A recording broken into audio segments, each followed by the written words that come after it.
Welcome in, everyone. How are we doing? Good to see everyone. Routledge is here. Wardy, good evening. Bradley, Liam T, Jacob, good to see you. Just subscribe on the YouTube. Let's go. Thank you so much, buddy. How are we doing? Hope you're well. Hope you're well. We've got Scott coming in with the 14 months. Ash, thank you so much. Welcome in, Scott.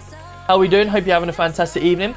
We have also got in here Mr. Jelly. Good evening. Michael, Prophet, how are we doing? Cy Leeds, welcome in as well. Hope you're having a fantastic evening. Mike's here as well. Good evening, Mike. How are we doing? Hope you're well. Hope you're well. Let me just get this going. So we've got... There we are. Much better. Spot on. TikTok is now up and running as well. How are we all doing? Hope everyone's having a fantastic day. Hope everyone had a good couple of days off. And of course, obviously, the weekend. Hope everyone had a good Sunday. How are we all doing? What are you getting up to today? We've got CID meeting today, CID interview today. We've also got to do our little thing with the press, haven't we? So, yeah, we'll be doing that as well.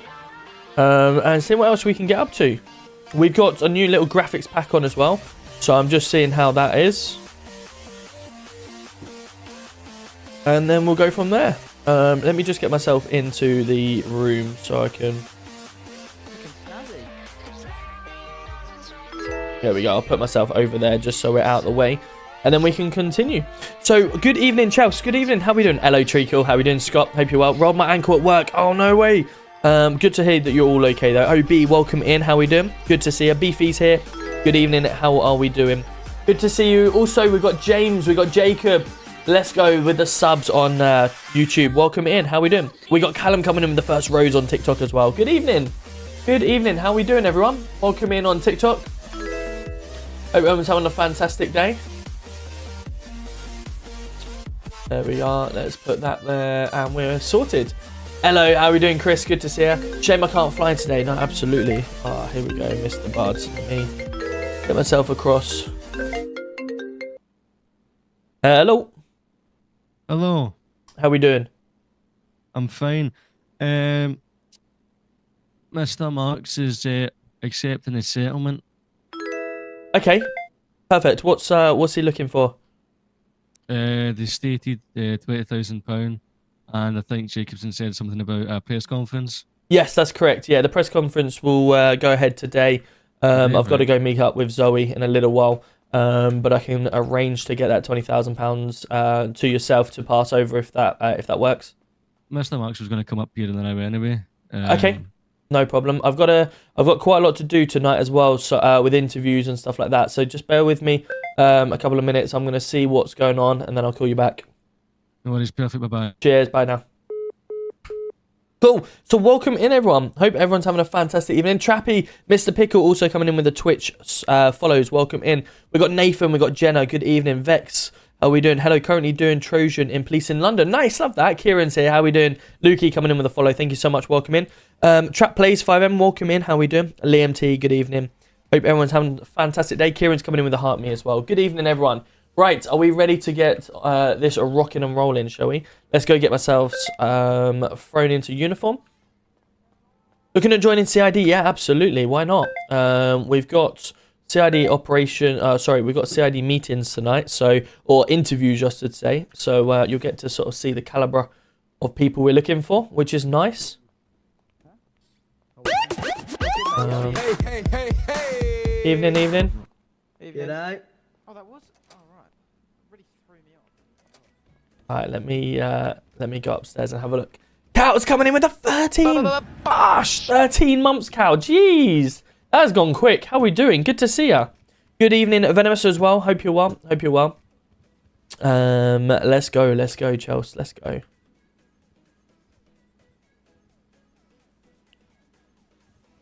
Let's just make sure they're not.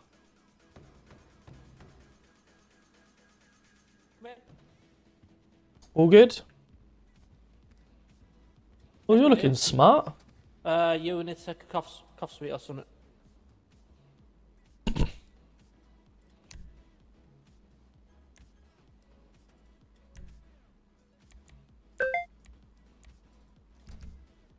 Better? Try that. Any better? That's much better. Lovely. How you doing?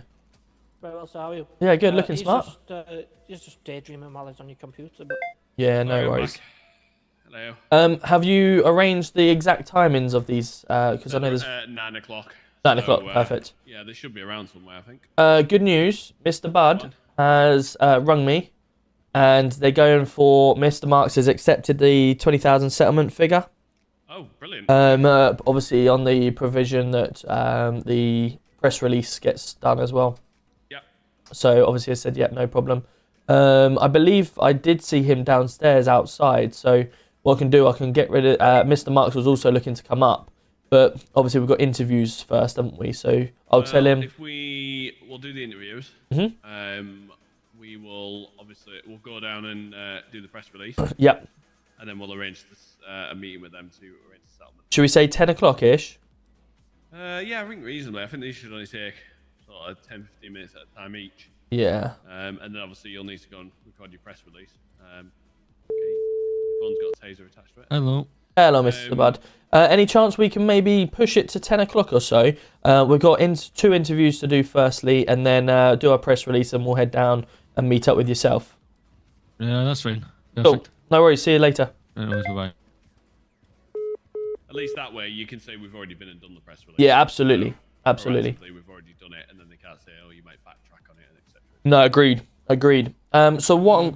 Obviously, if we wanted to conduct these interviews, you've got some questions, right? I've emailed them across to yourself just so you're Perfect. aware of what's going to be asking. Obviously, the opportunity I'll give you at the end in case you want to ask anything extra on top of that. Yep. But yeah, we'll go through those and then we'll obviously review it. Yep. Spot on. What I'll do, I'll let you sit in the big man chair. I'll sit to the side. They can sit the other side, and then. I've already got a big man chair. Look. Wait, let me pull it up. Holy shit! Right? Where the fuck have you pulled that from? Do you not see it's foldable? Got it from downstairs. It's foldable. I brought it up. Interesting. Right. This guy's on Well, I personal mean, if that's Wi-Fi. where you want to sit, that's where you want to sit, I guess. I think I quite like this, if I'm honest. All right. No worries. Well, do you want to call him up then? Yeah, I need to find the candidates first. Find them. I'll have a little sit and wait for him. Good evening. How we doing, Dougie? Good evening. How we doing, Traps? Good to see you. We are playing P9. P9 indeed. Good evening, everyone on TikTok as well. How we doing? We've got Lee. We'll be on. We've literally just started, Lee. We've literally just started. Mitch is here. How we doing? The app for Project 9. To be honest, you'll be surprised. There's a lot of servers with a lot bigger apps. Project 9's sort of on an average thing. We got Kieran and Casey coming in with the TikTok gifts. Let's go, guys. Thank you so much. Welcome in. Paddy, how we doing? Good to see you. Who's outdone me? Who's what with the outfit? Yes, I do need to eat and drink tonight. You're right on that one. I do have. I do need to get some stuff anyway. Waiting for my PC to arrive. Let's go. Jake's coming in with a raid. Let's go. Have you got any food and drink tonight? Yes, boss. Can I have some, please?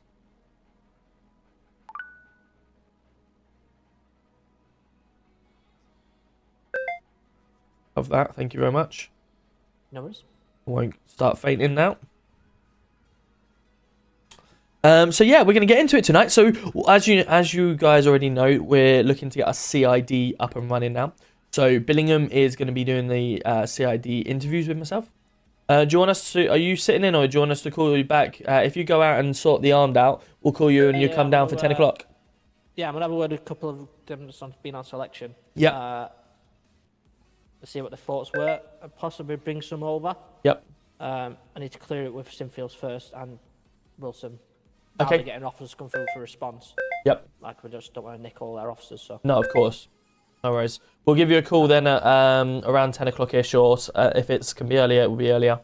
And we'll go do this press relief. Perfect. Cool. Sweet. Cool. So we got that press release today. So we got 2 CID interviews, and then we've got the press release. Then we got to speak to Mr. Marks, and then we should be good to carry on.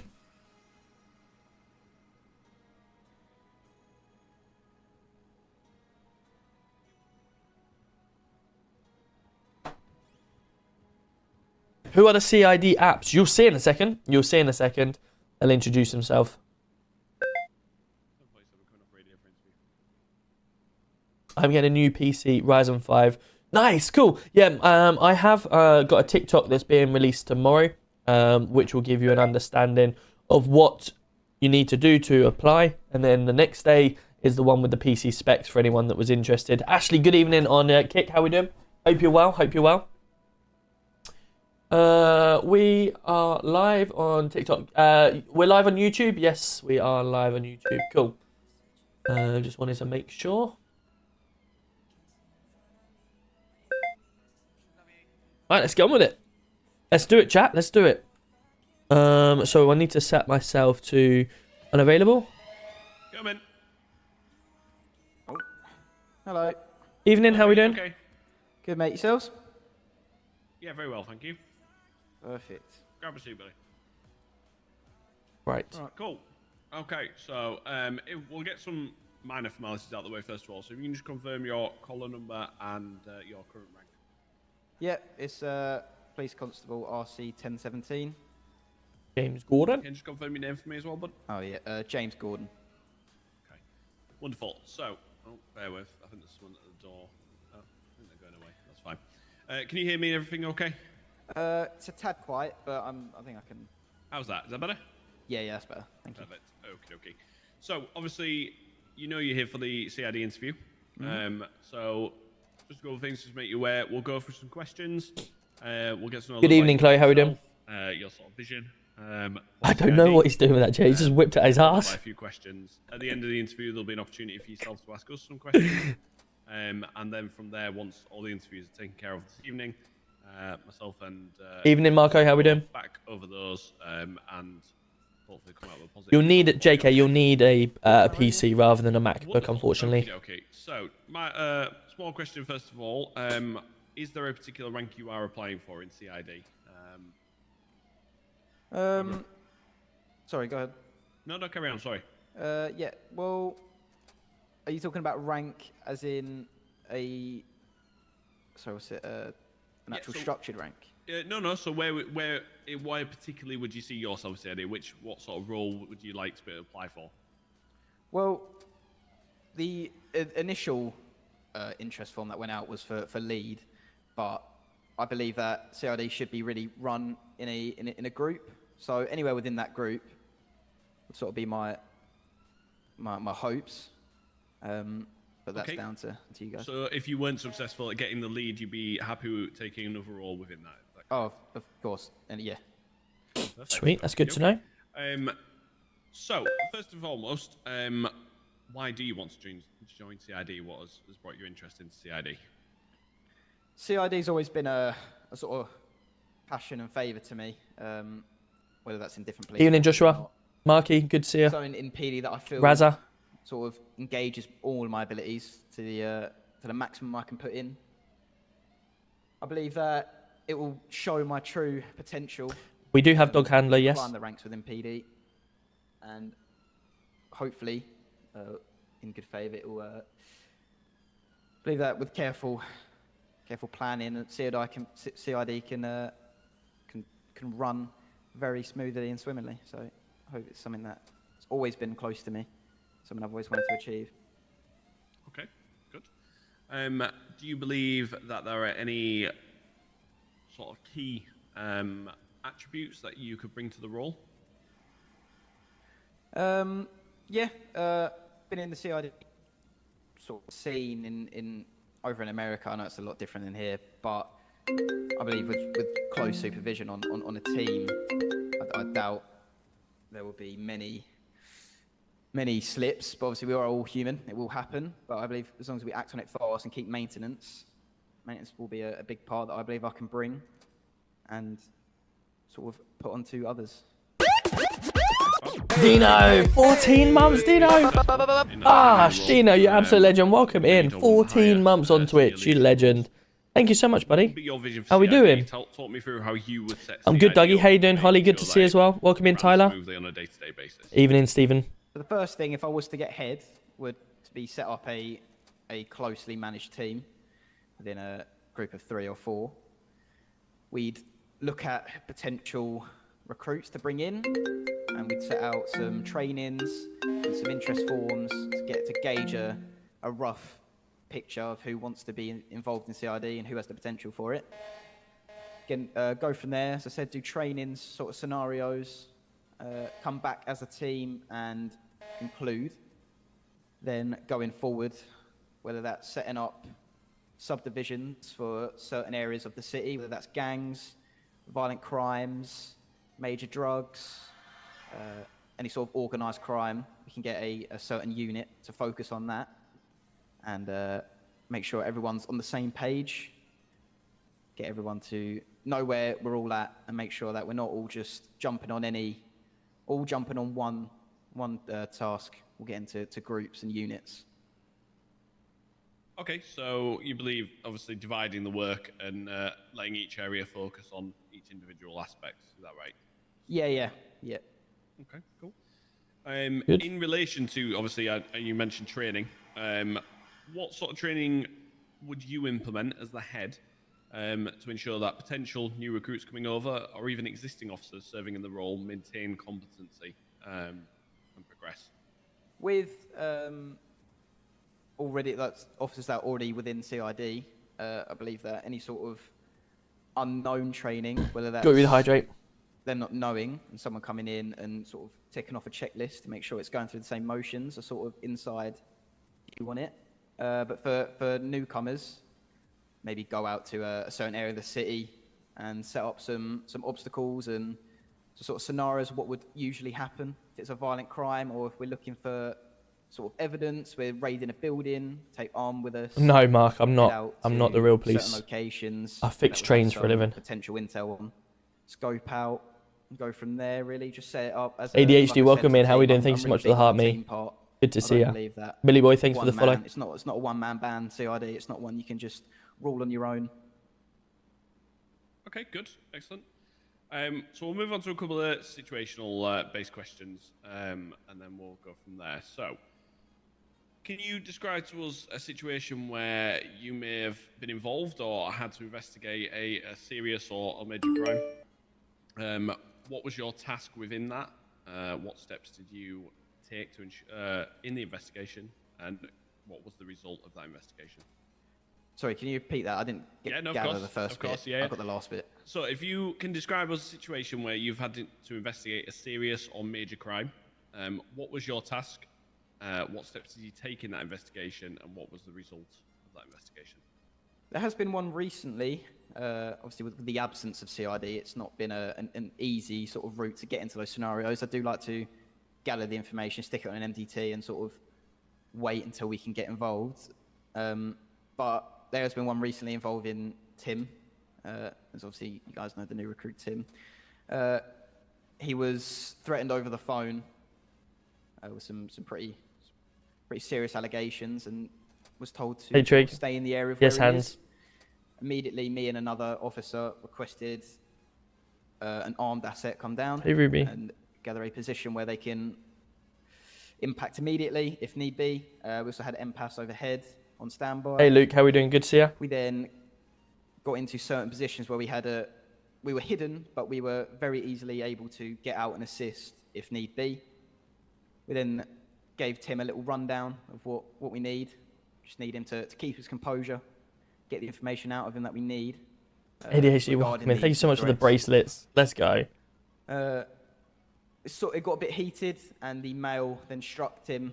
It was immediate effect where officers came out, including myself, tasers drawn. The suspect was then arrested and sentenced. I think it was common assault it came under, just due to the fact of Tim's uniform.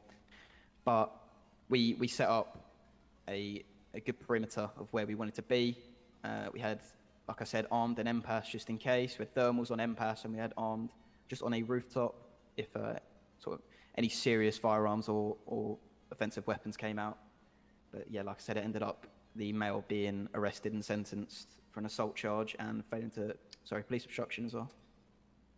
Okay, very good. Can you talk us through how you would approach interviewing witnesses and or suspects to gain or obtain accurate and reliable information for a case? Yeah, I've done it previously in this force. We've interviewed suspects down at the interview room with the lawyer present or not. Just going through the motions of making sure they're aware of what they're saying and what they can't say. And if they don't want to say anything, obviously they go by the no comment. Making sure they're aware that they are able to receive any legal advice at any time during the interview. I've still got recordings from interviews if anybody would like to see them at some point. Hey Amy, how are we doing? But just going through the motions of the questions, it's sort of He's going to make you go to sleep in a minute. But again, Don't. It's his interview. Let him be. Too much, sort of just trying to get the brief. He's wanting to try and get everything out. Analysis of what they were doing, whenabouts they were doing it, and who was involved. Okay. He's giving a good interview. Can The you answers, describe a time etc. for me when you've had to work closely as a team to achieve a common goal, and how did you handle any conflicts or difficulties that arose during that time? Well, obviously the Tim situation I described earlier, it was outside of Dell's shop, so it was a bit of a difficult one, but we instructed Dells to sort of shut Evening, the Atkinson, shop how we for a doing? minute. I think it was Chloe, not good. one on Hope you'll be back with duty Jake inside soon, anyway, I'm it was sure. very busy. Missing you too, Leighton. Slightly How we off, but doing? just Good to see ya. Pause their business I'm good, for a thank you. second, 'cause we got a serious allegation towards an officer, and then we set up our... So I'm just trying to listen chat as well, and I'll catch up with chat whatnot. very shortly. Other than that, Obviously, you briefly guys want to on listen top as of my well. head, but I'm sure I can gather at some point where another scenario we've had to set up a task force, so to say. It's not words, it's characters, not... Oi, how we doing, Johnny? Good to see ya. Again, this is a situational-based question. So, a victim of a crime is reluctant to provide information to cooperate with your investigation due to fear of retaliation for that witness statement. How would you build trust with that victim and ensure that they're safe while gathering the necessary evidence to solve that crime? Due to the severity of the situation, I'd advise that we take the victim down to the station. In order to join, you have to do welcome that with 2,500 food, characters, drink, yeah. and a nice warm area to stay in. Just give a basic brief. them down In to my a- Discord, to put into a nice discord.gg/UK, room. there's a GTA how to, Emphasise an the application fact that help it is all section. confidential. Have a look, it will really help. It's not going to be released to members of the public, and the benefit of the victim, that it will be ensured that the suspect will not get away with it, and we will do everything in our power to jump onto that call. If they are reluctant still of going, I will try my very hardest to situate myself away from the scene with the victim and talk one-on-one and sort of build that trust by relating to the victim, or just sort of creating some small talk, getting to know them, hopefully build up that trust to the fact they can Thanks come for the down follow, to the Lee. station with me. Okay, perfect. That's all from myself. GC1, any questions from you? Have you familiarized yourself with some of the... I'm going to make Billingham laugh now. Some of the ideas that we've already put across in the presentation and stuff like that we had previously. Previously, is that... So when I first joined up and said this is the scope that we want to go, did you see the presentation at all that was put out? No, I joined early December, so I'm not sure if I was around when you started. I don't think I saw that. Okay, no problem. It was just purely to see if you had done any research on it or anything like that. But no, I've got no further questions my side of things. Perfect. I think that's everything from ourselves. Colin, is there anything that you'd like to add? Well, going back on what GC1 just said, I did have a question in mind for what your guys' ideas were, but as you've just said, there's a presentation, so I'll take a look at that after this meeting. Do you know where it is exactly? Yeah, so I'll what I'll do, I'll pin it into your guys. Oh, fucking hell, Lord. sorry. Oh my god, that wasn't me, I swear. No, it's fine. It's me. I just didn't want to have a little headache. I'll pin it for you guys and put it in your tickets. But essentially, the way we're looking to produce CID is almost split it up to potentially 3 different categories. As you've said already, split it up to enable people to do certain things. Myself and Billingham, over the time, have very much realised that CID end up getting lumped with everything, and we want to try and make sure we utilise that as best as we can and move people into the right areas and make them specialise in different avenues. So you have certain CID only, capable of doing the minor crimes and the day-to-day stuff, and then you've got another team of CID that do the major and the gang side of things and stuff like that. So you're splitting everyone up, so they're not doing everything, sort of thing. Yeah, totally agree. That's kind of our scenario, but it will all explain more things in the presentation that I'll find for you. Yeah, like I put in my application as well for this is a collaboration.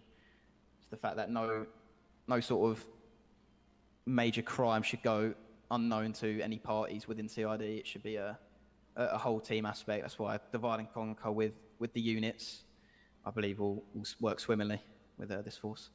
Yeah, agreed. Perfect. Okay, if there's nothing else from yourself, that's all we have. Like I say, what will happen is we've got some other interviews to do. Once we've done that, we will review all the interviews, go back through them, and then we'll aim within the next couple of days to get an answer out to yourself in relation to structures, etc. If you're happy with that? Yep, all good for me. Perfect. Otherwise, just continue doing what you're doing in your duties, and like I say, we'll reach out to you in the next couple of days. Okay, thanks, guys. Perfect. Thanks very much. Thank you. Right, see you later. Have a good one. Right, that's that put in there. Good. Cool. Yeah. I've got a couple of messages. Let me just catch up with the messages.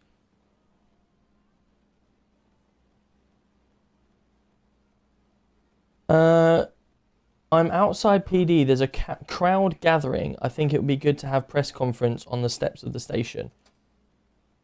Who is that? It's going to be, what's his name, isn't it? That was Zoe. Oh, that was Zoe. Wait, she's got a crowd gathering. Wow. A crowd's...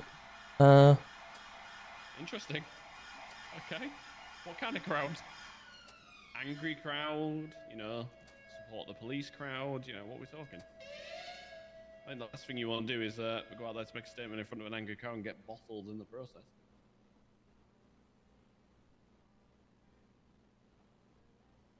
But anyway, let me go and see where the other candidate is and get them in.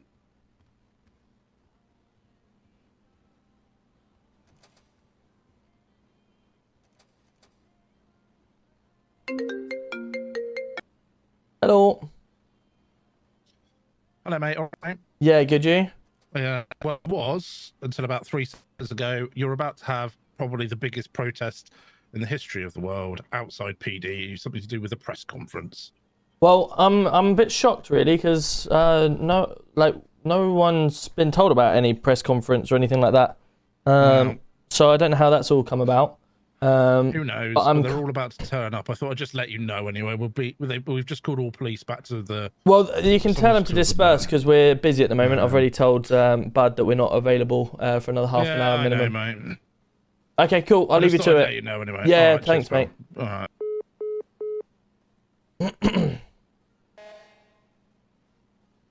Zoe...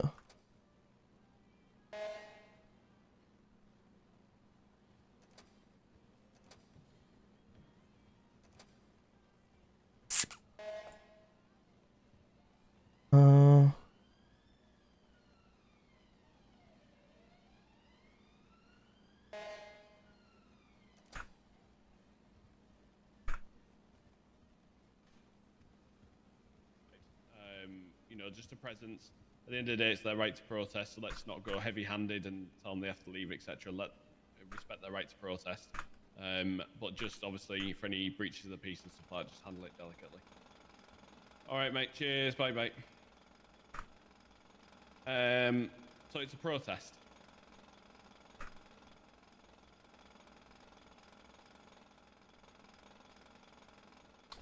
Yeah, I've just put out, just said not sure how people are aware there is one. I spoke to Measle News. I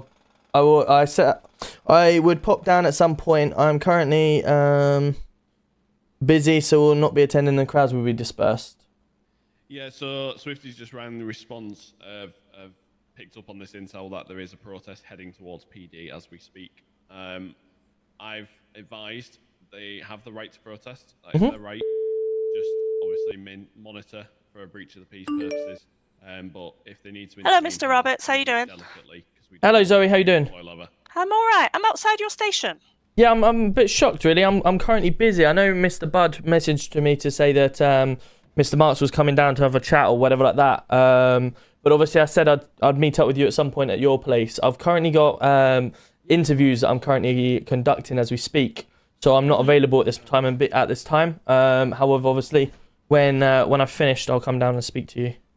Yeah, honestly, I'm in for the press conference, so I've got patience. Yeah, I'll just chill out here. Yeah, no worries. I'm not sure how. I presume you put a message out to everyone to say that it's going ahead. No. No, so I'm not sure how that's come about because I came down here after 9 p.m., which was the time we agreed. I thought, well, I'll come down here and see if I can find you because I was slightly ahead of time. And when I came down here, we had two of the lawyers out here. Yep. And they were on calls talking about press conferences and stuff, and that's it. So all right. I did tell to the lawyer that I'd be around about 10 o'clock, but I just said to any crowds. I just said any crowds will be dispersed for now because I've obviously got myself booked for this, and then I'll come down and see you after. Yeah, no worries. As I said, I've got all the time in the world. I'll see you in a bit. Lovely. Speak soon. Take care. Bye-bye.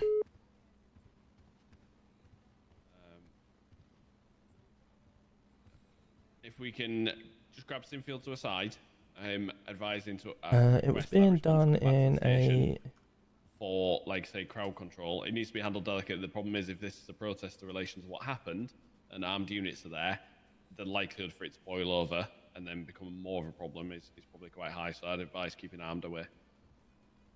Yeah. Yeah, he's just rang Zoe. Yeah, he's just rang him. But yeah, just get him back out. Not sure how... Nice. I will speak to you shortly. Bye-bye. I've advised them to keep armed away because armed are on the doorstep with them all. Yeah, just disperse of them when they're ready. We'll go and deal with it once we've finished our interviews. I've got good faith in you anyway. Having armed units on the step is only going to create more tension. So. Yeah, absolutely. Cool, right. This is the thing, chat. It's so funny, right? We're on stream. I say 9 o'clock. We'll head down to Weasel News to deal with it. And all of a sudden, there's people randomly turning up saying there's a press conference at 9 o'clock. Strange, isn't it? Really strange. Made aware. It's in relation to another matter. All right. Oh, grab a seat then. Thank you. So, how are you? Hey, welcome in, everyone. How are we doing? Yeah, not too bad. A little bit tired today, but other than that, can't complain. Very good, very good. How about yourselves? So, yeah, very well, mate. Thank you. So, GC1 might be a bit quiet in this in the interview. He'll just be making some notes on the questions and what we discuss.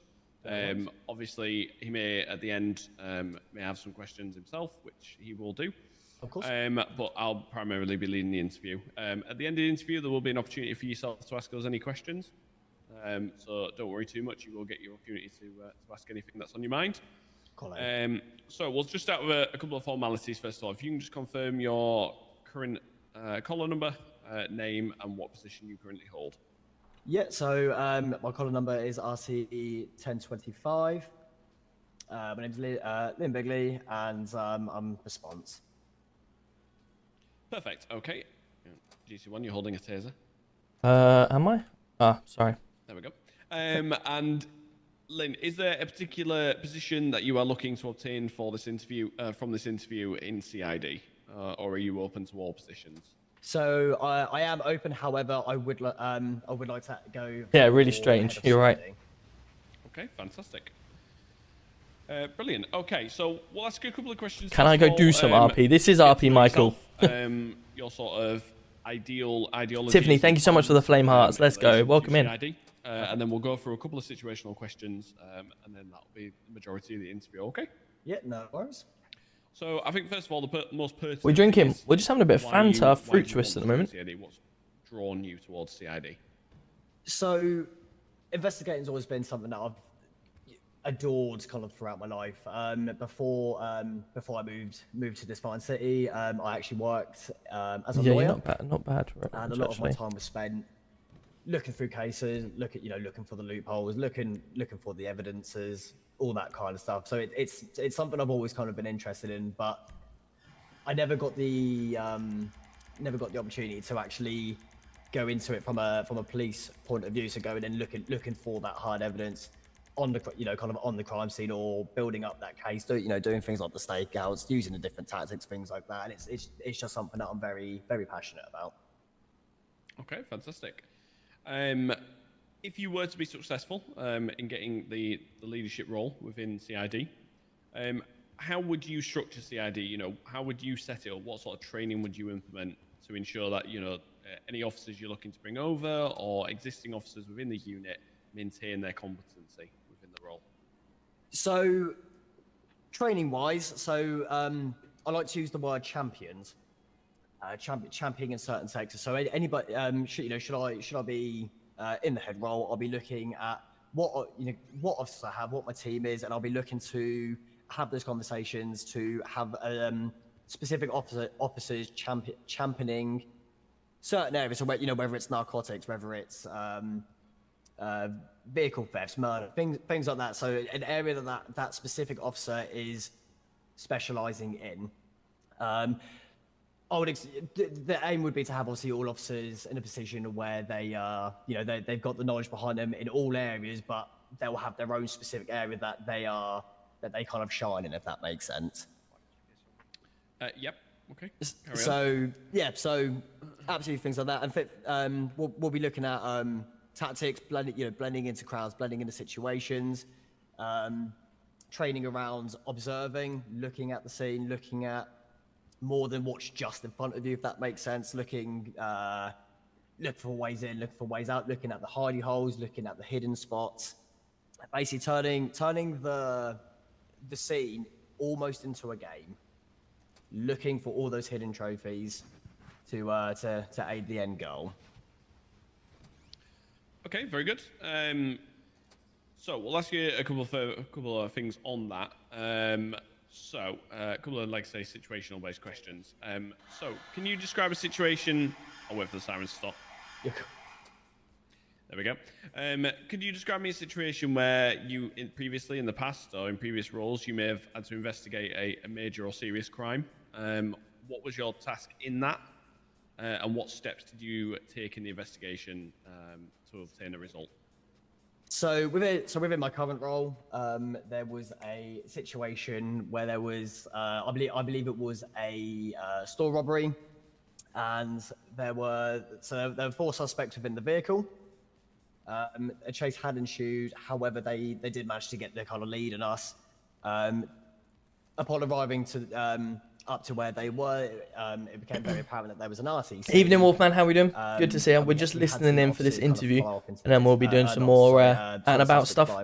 Just doing some CID interviews at the moment. The burners on. So within that scene, what I was looking to do was get Nick Noodles. pictures, looking for those footprints, looking for those fingerprints on the vehicle, looking for any Hey Stuart, how we doing? the vehicle as well, getting everything evidenced and bagged up. Obviously taking the wedge number, taking pictures of the this is vehicle Billingham itself, taking the interview here. dedicating other officers to go in separate directions. I haven't, Philip, no. Not yet. Most of them ran in one direction. We're looking to almost kind of cone it. So we're looking more abroad to try and catch them. Stephen, thank you very much for the follow. Welcome in. If that makes sense.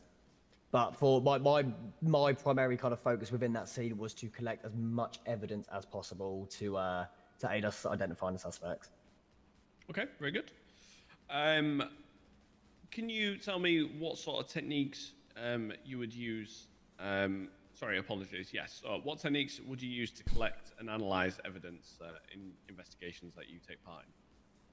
So I believe that staking out is going to be a huge kind of key role within CID, especially kind of building up evidence. So it will be things like getting out of the uniform, getting into civilian clothing, and going out almost undercover, if you will, getting pictures of kind of high intensity areas. So for argument's sake, it's come to my attention there's been a lot of car scrapping, a lot of kind of illegal or a lot of thefts going on of vehicles to then be scrapped. So it'll be things like hunkering down, finding those kind of almost vantage positions to get pictures, looking at close-ups of people, identifying clothing, identifying any kind of marks, tattoos, things like that.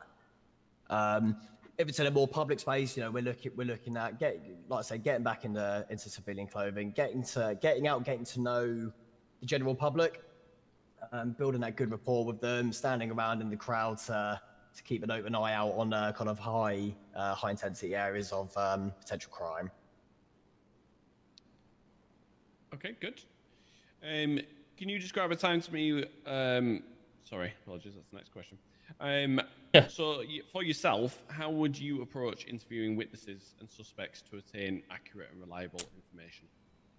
So, I mean, obviously, every person's different. Everybody's gonna react to certain body language, certain ways of speaking. Ultimately, if we are questioning somebody, we're looking for the when, why, how. Questions around that specific scenario. Good cop, like small tactics, good cop, bad cop, things like that to try and get that information. Playing, and when I say manipulating, that's for want of a better word, but kind of playing how their attitude is with them as opposed to going against them, to almost try and build that kind of quick net rapport.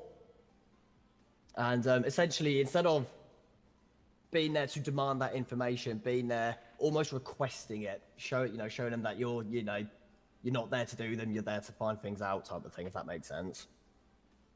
Yep, very true. Can you describe a time to me where you may have had to work closely with a team or as a team to achieve a common goal? And if there was any conflicts, how did you manage those? Absolutely. So I think the kind of classic example is in a high-speed chase, in a pursuit. It's comms, it's talking, it's clear, open, basic communication. We've all been in that situation where we've gotten a little bit too close. We may have had a cop-on-cop collision. It happens. Tempers do tend to run a little bit high, from what I've noticed.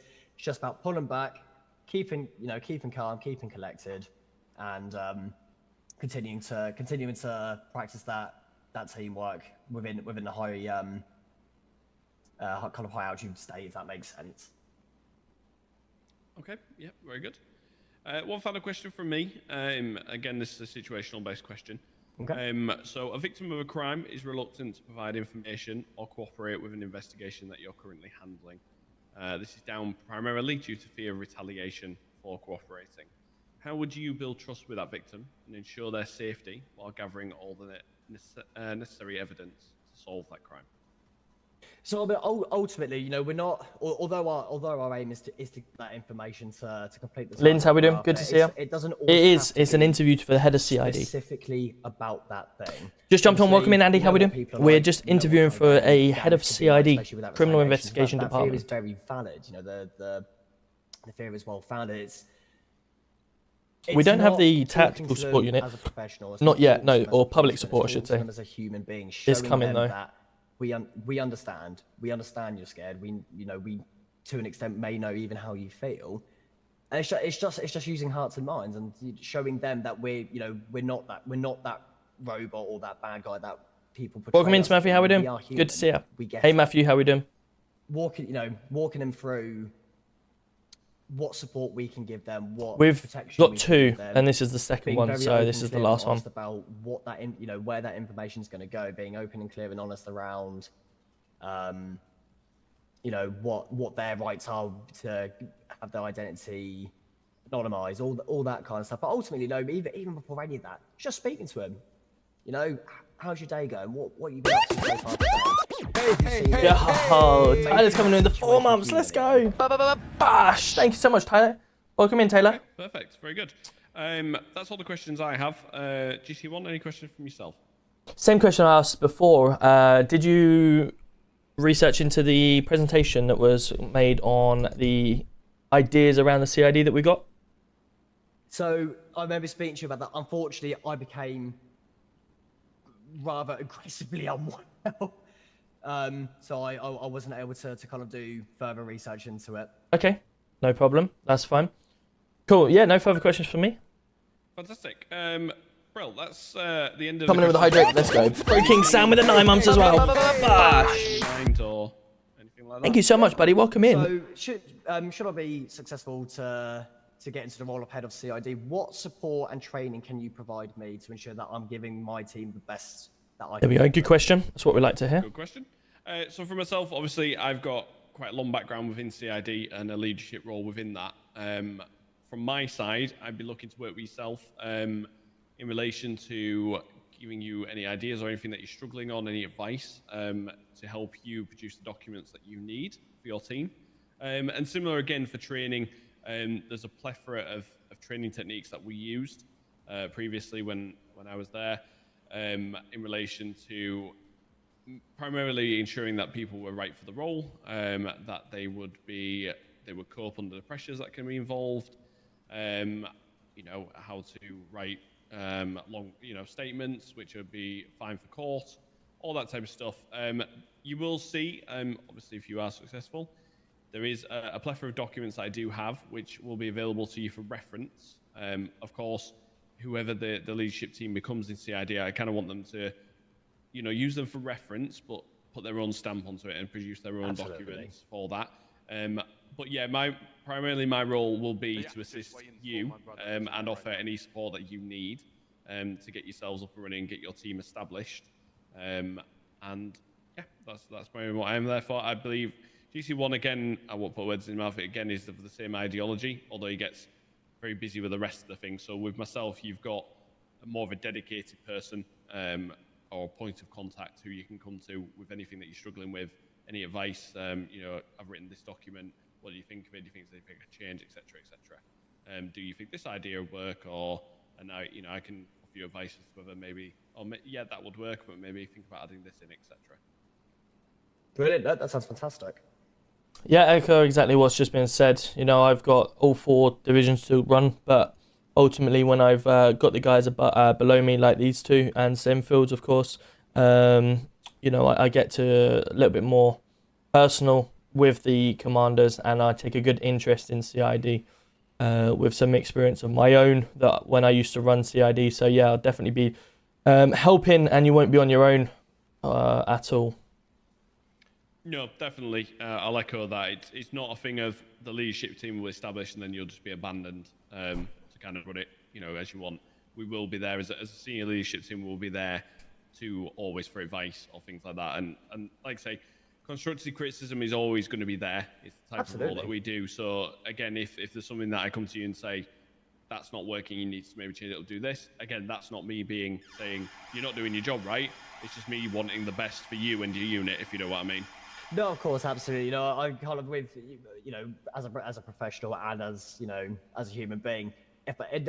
My favourite saying is, if I don't know, I can't do anything about it, and that's, you know, that's. And we got a hype train. A hype train is close as well, guys. A hype train is close on Twitch. My team to adopt. Let's go. Because if I don't know, I've just noticed that. So no, that, like you say, that constructive criticism is key, completely key.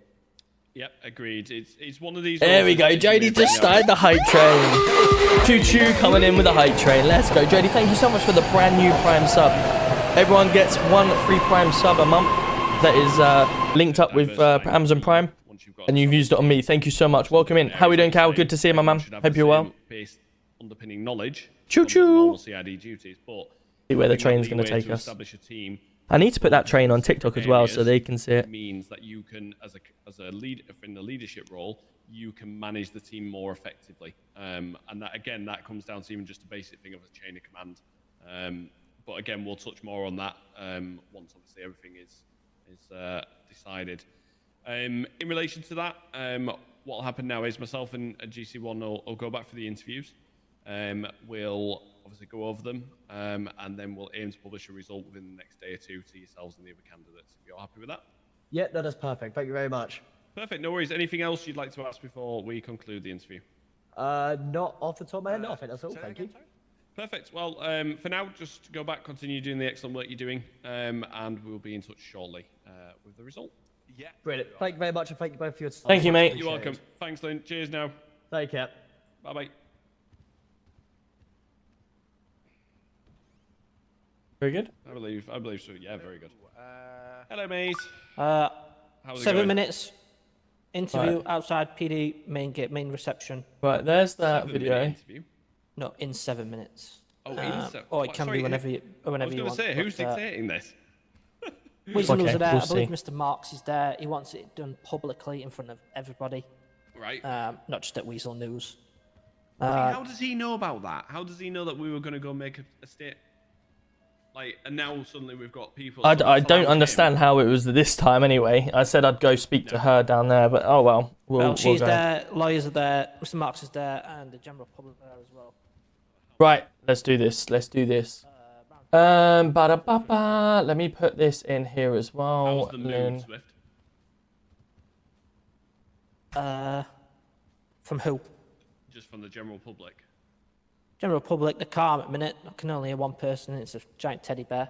Right, Positive. should we go do it then, shall we? Yeah. I'm going to say the statement and obviously say no further statement will be made at this time. Thank you, and then we'll walk back in. Yeah, Good. received.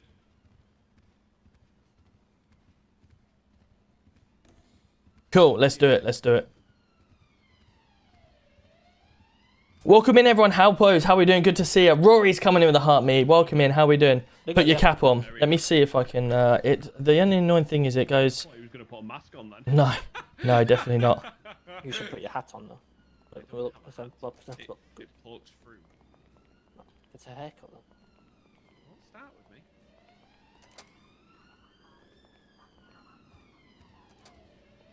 I'll go and get one. Ready to play again, dog? Do-do-do. No good having on his face. Hell yeah.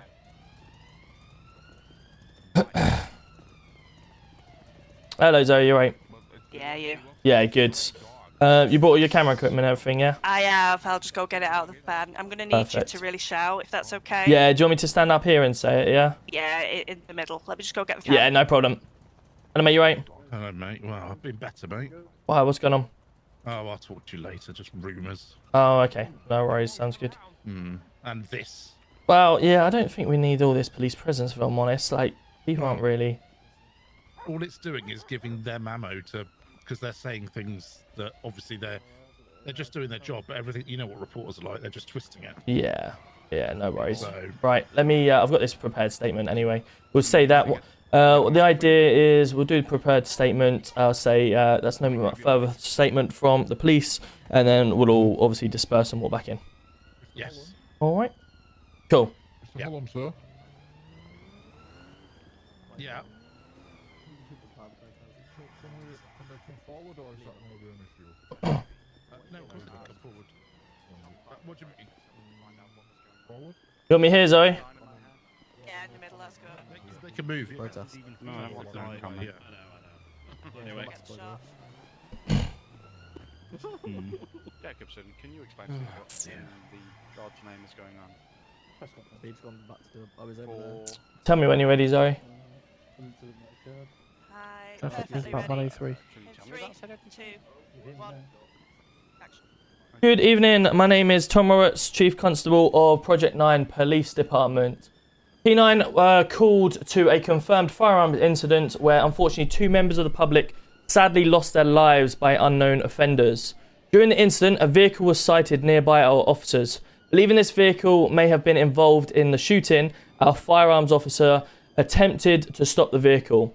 The occupant, who had been told to stop, made off from the scene in his vehicle. Unfortunately, one of our officers, against the training and tactics approved by Project 9 Police, discharged their police issue firearm at the member of public's vehicle, striking the vehicle as it left the scene. Fortunately, the member of public was not injured, however, but did return to the scene short time later, very distressed, and reported the incident to officers. After a full and thorough investigation, the officers was found to have gone against his training in discharging his firearm. The officer has been suspended from firearm duties and has had his firearms certificate revoked and will undergo additional training before returning firearm duties. P9 Police would like to apologise unreservedly to the member of public. This is not the standard police we expect, and we hope that the undisclosed settlement agreed with him will help to compensate for emotional distress this incident has caused. We also hope that releasing this statement, we can demonstrate our transparency and commitment to being held to account by our actions.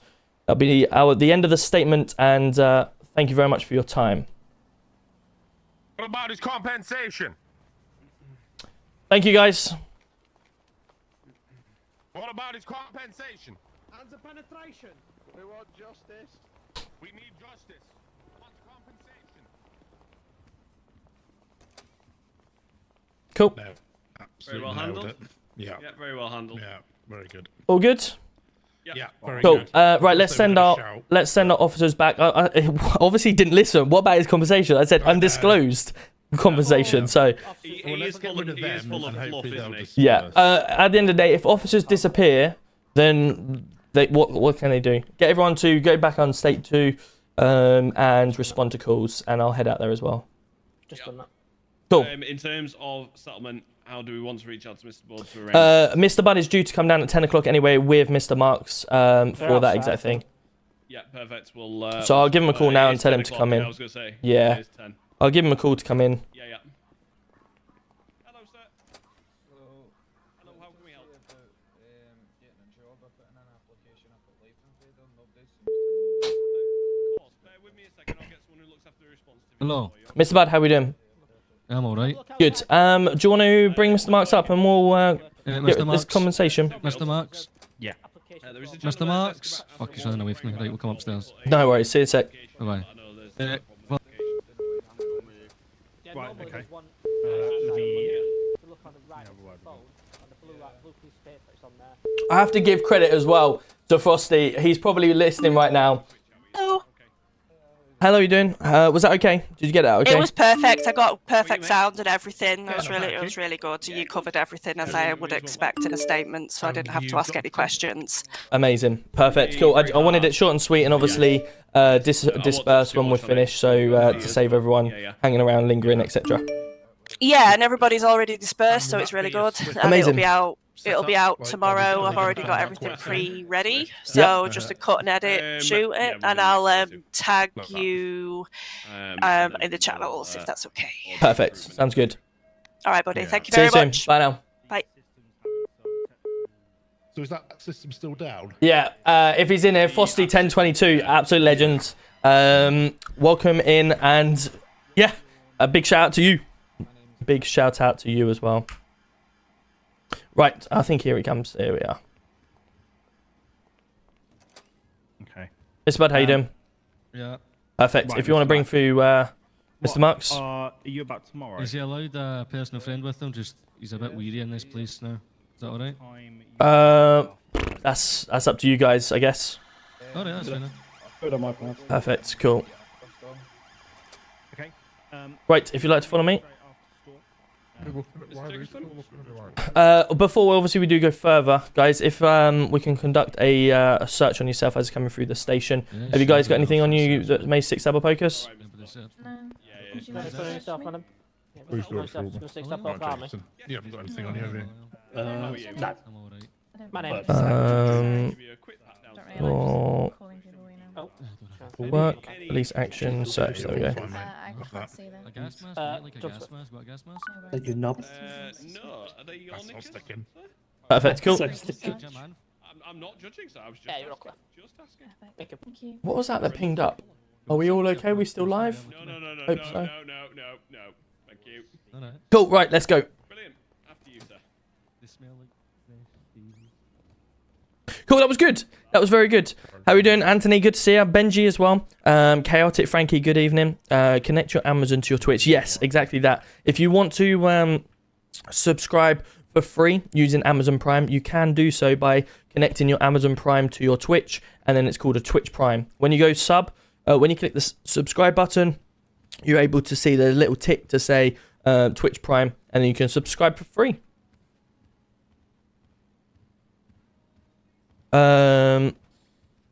No way this is so organized. It must be fake. What do you mean by that, Hollow? Oh, we're the fast walkers, I guess. Oh, they're coming. The entourage.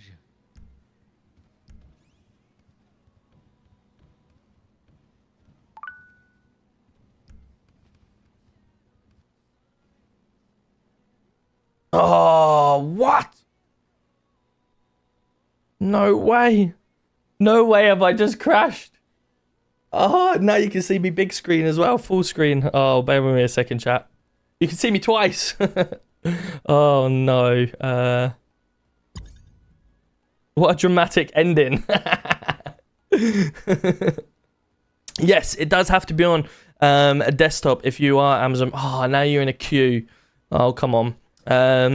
Yeah, if you are obviously wanting to do it, you do it through online. Obviously, you can go through your Safari or whatever you want to do. But no, of course, if you do want to do it through there. That was good press conference. Thanks for doing it back. No worries. It's good. It was good. I didn't know how it would come out and sound. But yeah, got to give good credit to Bosty for obviously helping out as well. Well, that was an unfortunate time. Literally, yeah, I need to find out whether it's to do with my new Quant V that I've added or what, I don't know. But what hell of a timing that is. So hopefully we can get back in as quickly as we can to actually do this. Shouldn't take too long. I don't understand why it doesn't keep my position in my queue. Normally, you know, in other servers you have 5 minute, don't you, or a 5 minute thing. If you've disconnected, it gives you a couple of minutes just to reconnect. But by the look of it on this occasion, this server, I also went, right, makes sense again. It wasn't just me then. That's cool. That's cool. JTG, is that Sunderland or who else is that? Welcome in. Thanks so much for the follow. Dale's coming in with the 2 months. Ash, welcome in. We've got Richie P, Rory, and Dan coming in with the TikTok gifts. Thank you so much, guys. We are just reconnecting. Just bear with a second. I'm 40 years old. Sorry, no idea you could play this way of game. Yeah, absolutely, Hollow. Essentially, it's roleplay. So what you're seeing, virtually nothing. Well, I say virtually nothing is scripted. It's all what's put in front of us. So, unfortunately, a little while the other day, an officer decided to shoot someone as they left. They tried to hard stop them. Now we've been up to position 3. What am I seeing?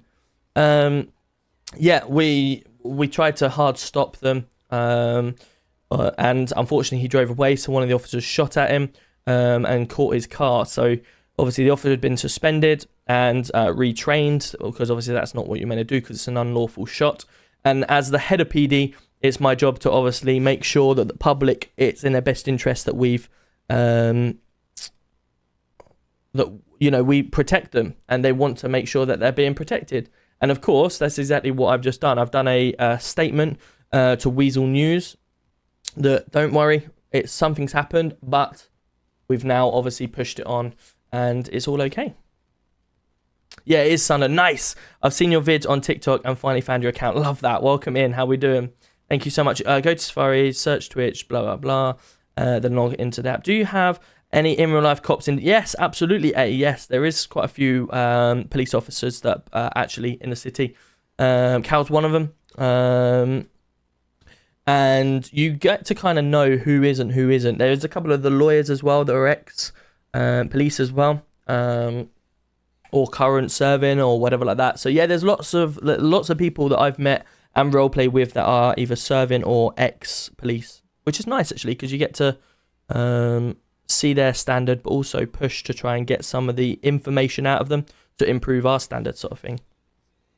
What's the joining process like? So L, if you want to join, discord.gg/project9, come into that Discord, apply to join the server, and then obviously once you get allow listed, then you can come on in. I have got a video dropping at 10 a.m. in the morning for anyone on TikTok on exactly how to play It gives you everything you need to get into FiveM, whether it's into this server or into another server. There's at 10 a.m. in the morning. I did the video today, and then on the 10 a.m. the next day, we've got a video on the PC specs required.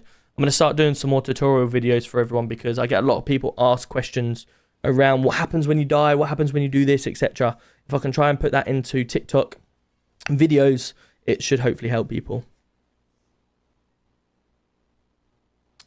Zach, how are we doing? Can I have a guest? Can I have guest, please? What do you mean, can I have guest? What do you mean by that? Evening, Tuscan, how are we doing? There's only one goat, Cal. I got your name in there. I got your name.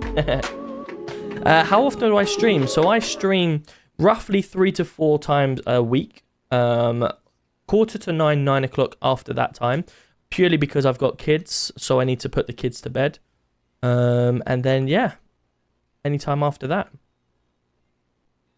What you can do if you want to come into my Discord, if you do ! Discord, or if you're in TikTok, come into discord.gg/DeggyUK. There is a schedule page that Dougie is very kind enough to do all of that. And he puts all my schedules in there. So he asks me every week what my schedule is. And I will show you guys now.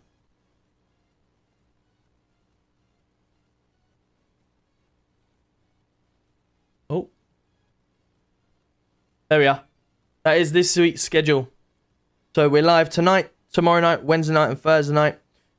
Saturday is a question mark because we're up in Everton for the football. So we're not sure whether we're going to make it back in time or not.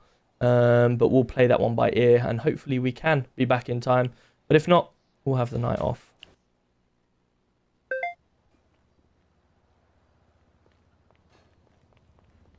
I knew you would say that. Unfortunate timing that was. Yeah, alright, fair enough.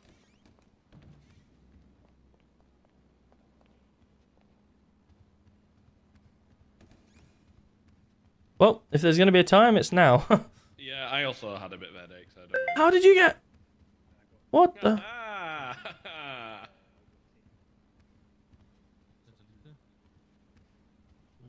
Well, in theory. Sorry, guys. What a unfortunate timing that was. Oh, so you've not done a runner, no? I wouldn't do a runner, no, sir. No, I wouldn't do a runner.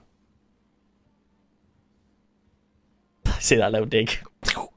I would. It just seems like you like to just keep me waiting, Mr. GC. Mr. Roberts, Yes, Mr. Bud.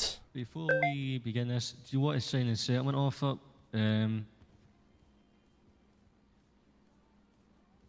So, Essentially says oh. the settlement just for £20,000 and the full public press conference admitting to fault. yep, yeah, I can sign that. Obviously, we've just done the press conference out there. Yep. So I'll pass over the £20,000 and, yeah, settle this Just case. It's like when you get a delivery for like the couriers, you want to just like touch and then rub your finger along. Yeah, let me do that now. Here we go. Yeah, that would do. Bit off, but yeah, it's fine. Close enough. Close enough. Correct itself anyway. Perfect. It was better than every. It actually turned up. That's true. Well, at least it didn't kick it over your fence or whatever they normally do. That's true. Put it in the bin on bin day. Right, Mr. Marks, would you like to come and receive your money?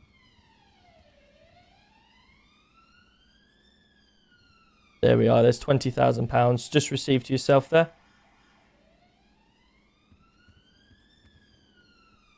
You're gonna hand it over then, Mr. I have done, sir. If you want to check your hand, you should be able to see the £20,000. Right, let's go, Rory. How are we doing? Good to see you with the brand new Prime. Would you want me to put it in a briefcase? Because I've got a briefcase. Oh, you happy? Rory, thank you so much, buddy. Welcome in, welcome in. Gosh! A lot of cash to be carrying. Yeah, put it in a briefcase. Yeah, what is it? I can give you.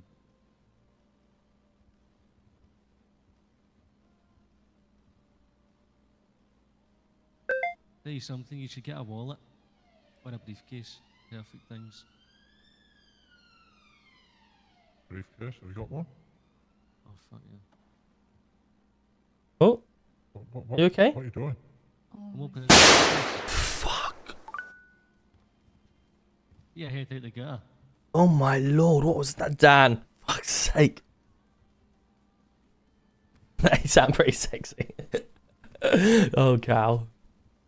Perfect. Okay. Obviously, the press statements happen. That should be out in the full statement tomorrow. In the news, sorry. You've obviously got your money now, and we've agreed that settlement. Thank you so much for obviously coming around and having the understanding from our side of things. We all make mistakes, don't we, Mr. Bud? But it's how we rectify them. Why not Jacobson? It's only because obviously we've had our things in the past, haven't we? We've had our mistakes. We've obviously rectified them, haven't we? I haven't been arrested, but Either that. Neither of you? No. I'd classify that as a roadside interview. Oh, a right side. Was that me not doing my job properly? Was it? No, I never got been handcuffed, so I still take that as Oh, okay. a nice little interview. Okay, we'll leave it at that one then. thank you very much indeed. No worries. Appreciate obviously waiting around. Like I said, I had interviews I had to conduct, and as I said to you, at 9 o'clock, 10 o'clock was our preferred time, and we hit that on the nail. Are you and Daniel and Sinfields available? They are around, yes. I just get out of here. I need to go. Yo, Dan's giving in a sub as well. Let's go, Dan. Thank you so much. Mr. JC1, like I said, this is only my, a patch on what I'm going through at the minute. No, I understand that. So unfortunately, sometimes money doesn't heal memories and stuff like that. But at least we can own up and say, look, mistakes do happen, but it hopefully won't happen again. Hopefully. All right. Okay, thanks. No problem. Traffic response have no officers. The spot is yours. So we need them to bring through. So they only had 2 recruits yesterday, but as they start filtering through, I'll start filtering people through, and it'll be on a. I'm escorting your client out, bud. I was going to say to him, well, if you don't drive away from armed officers, then these things won't happen. But I think we'll leave it at that one, shall we? We'll leave it at that one. We've done enough for now. If I say, well, if you just complied in the first place, wouldn't have been a problem. Oh, you managed to get there. There we go. Thank you. Hey, Miss March, you go easy now, all right? Have a good one. Thank you. I'll give you a call shortly. All right, apparently I've got to go back up to the sergeant's office. Sergeants? Yeah, I think that's where Billingham's taken, bud.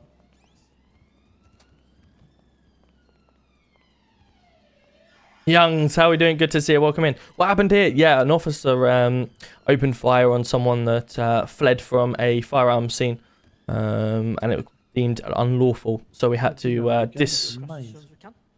It's not as maze as the other one. Speak to Sinfields, and he says I can do it tonight. I can do it tonight, but if you don't, The court systems. The first topic is the court systems. Yes. You're aware of it, aye? I Have am you aware been told anything about I it, am yeah? aware it's in place. Obviously, in relation to your client's case, obviously, I believe Yeah. that was going to process the court. So at the moment, we do have judges, but at the moment the judges are more so readily available when needed, Okay. not overall available. But Tried to change that, but so the thing with that is, Yep. hopefully soon, once people hopefully start getting interested, then we can pursue that. On that, to mhm. touch on that, then, in relation to sort of availability for cases to progress to court and stuff like that, is there a sort of time frame that you'd look to apply to that, or? So usually, I think the way it works. Welcome in. Thank you so much for the follow. When I think Richie P, thank you so much for the TikTok as well. Either, so if it was a criminal thing, obviously you don't have a yeah, the interviews went well. Project prosecution service as it wish, as of yet. So essentially, just be the police officers. So usually, if someone pleads not guilty, we are there, and they want to go. See, they want to, it goes to court. They want to take it to court, and that'd be down on a police officer as acting their own prosecution and sense to organise that, I believe. Okay. And then in the interim, I assume bail with conditions for the Yeah, client. yeah, obviously. How would they go about it? They have to go to City Hall and... This is why I was saying to Ballion, there's a lot of hot topics here that are quite great. There's options because I know that the judge's computer system uses people's city mobile phones. Right. So you get email notifications when you're called to So, yeah. attend. But what would be ideal from our perspective is if, particularly the officer that's actually dealing with it, whether they give a brief availability thing within the next week on the MDT entry. Yeah, that could be. Yeah, that probably be good to save any confusion. That At least also the judge can see that as well. brings me into the second hot topic. Yep. Prosecution. So it's PPS. That's PPS. For the police. Because you probably know as well as we know that every time we come down here, it's a case of coming down, interview, ramble on, haggle charges, and either somebody walks away or somebody just gets reduced. Yes, agreed. Yeah. And I think if you guys had sort of a PPS or some we've actually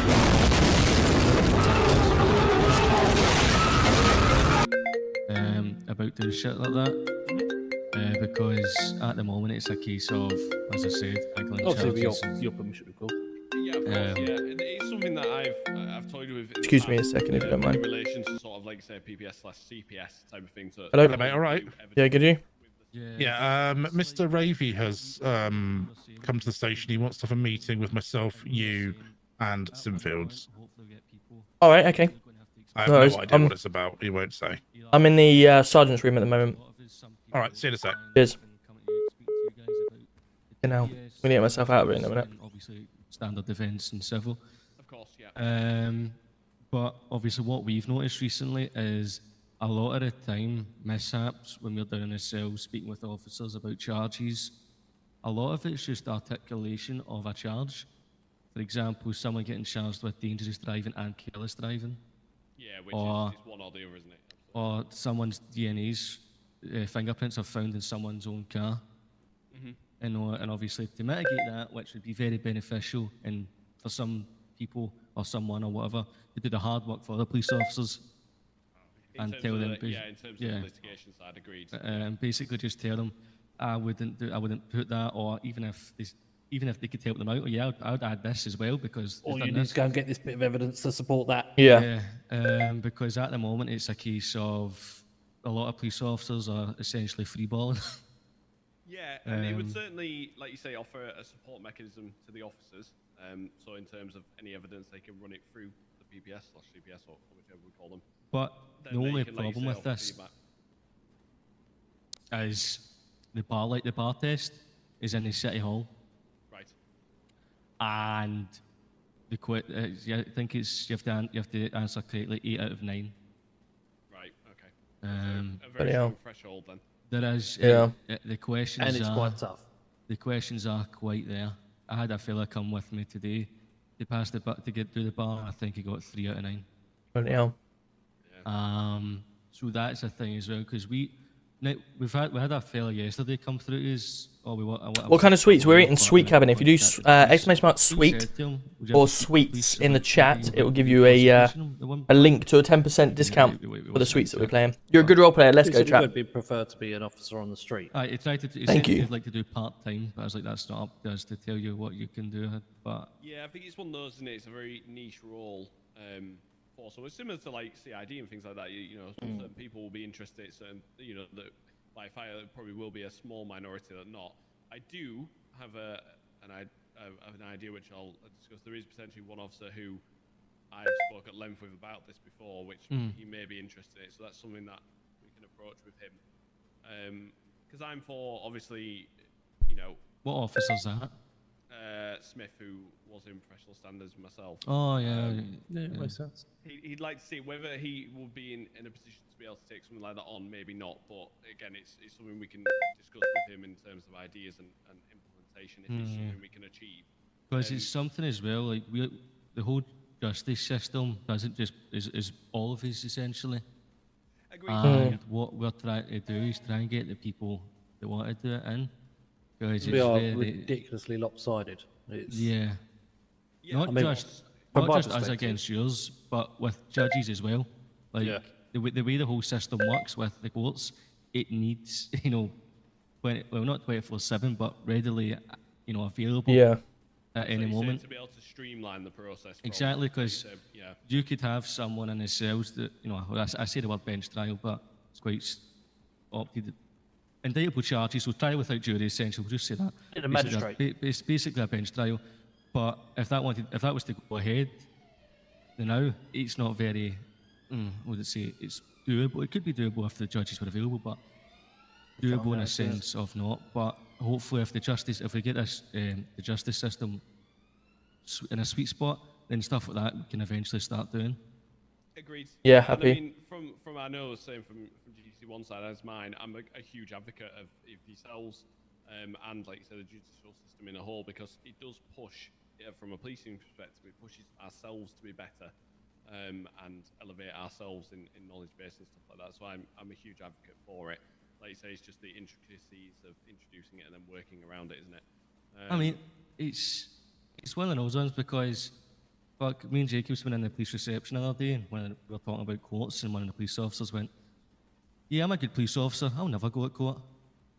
That's what me and Jacobs had just laughed. But no, it's just like, I think that obviously not a lot of people understand the process, or even have experienced that process anywhere. So it's something that's new, especially here. But gradually, I think they're starting. You know, I think police officers are starting to get pissed off with themselves, because every time, usually when we're involved or stuff like that, it tends not to go down well. It's almost funny because obviously we push the standard. We say this is what we want to set, and it's you guys pissing them off rather than us.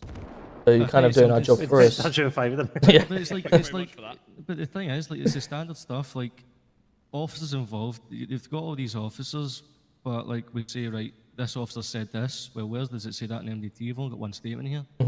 You know, then we need to articulate ourselves, and we try and help them as best as we can. But fuck, I mean, McNuckles and Wicks, they're like love rivals with us now.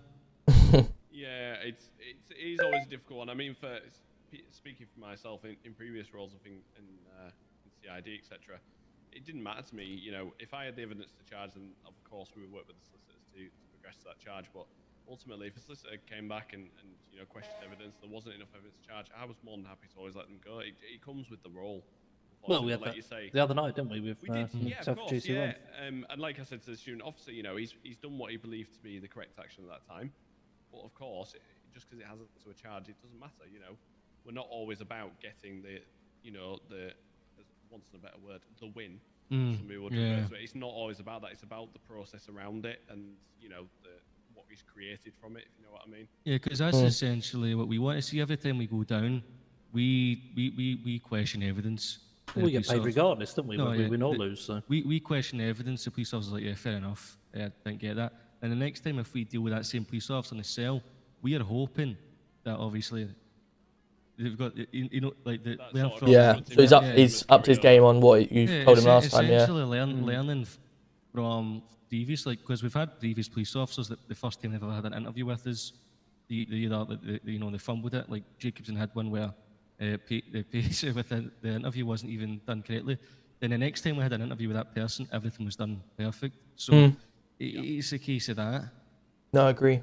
I think for some of, obviously, a lot of the crime for the involving the local residents of the city and stuff like that, I appreciate sometimes it's not always. Sarah's coming in with the flaming heart. Thank you so much, Sarah. How are we doing? In relation to what's happened.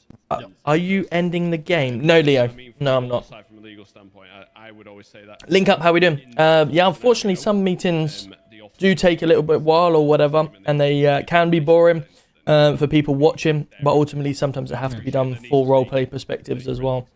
All comes part of the job.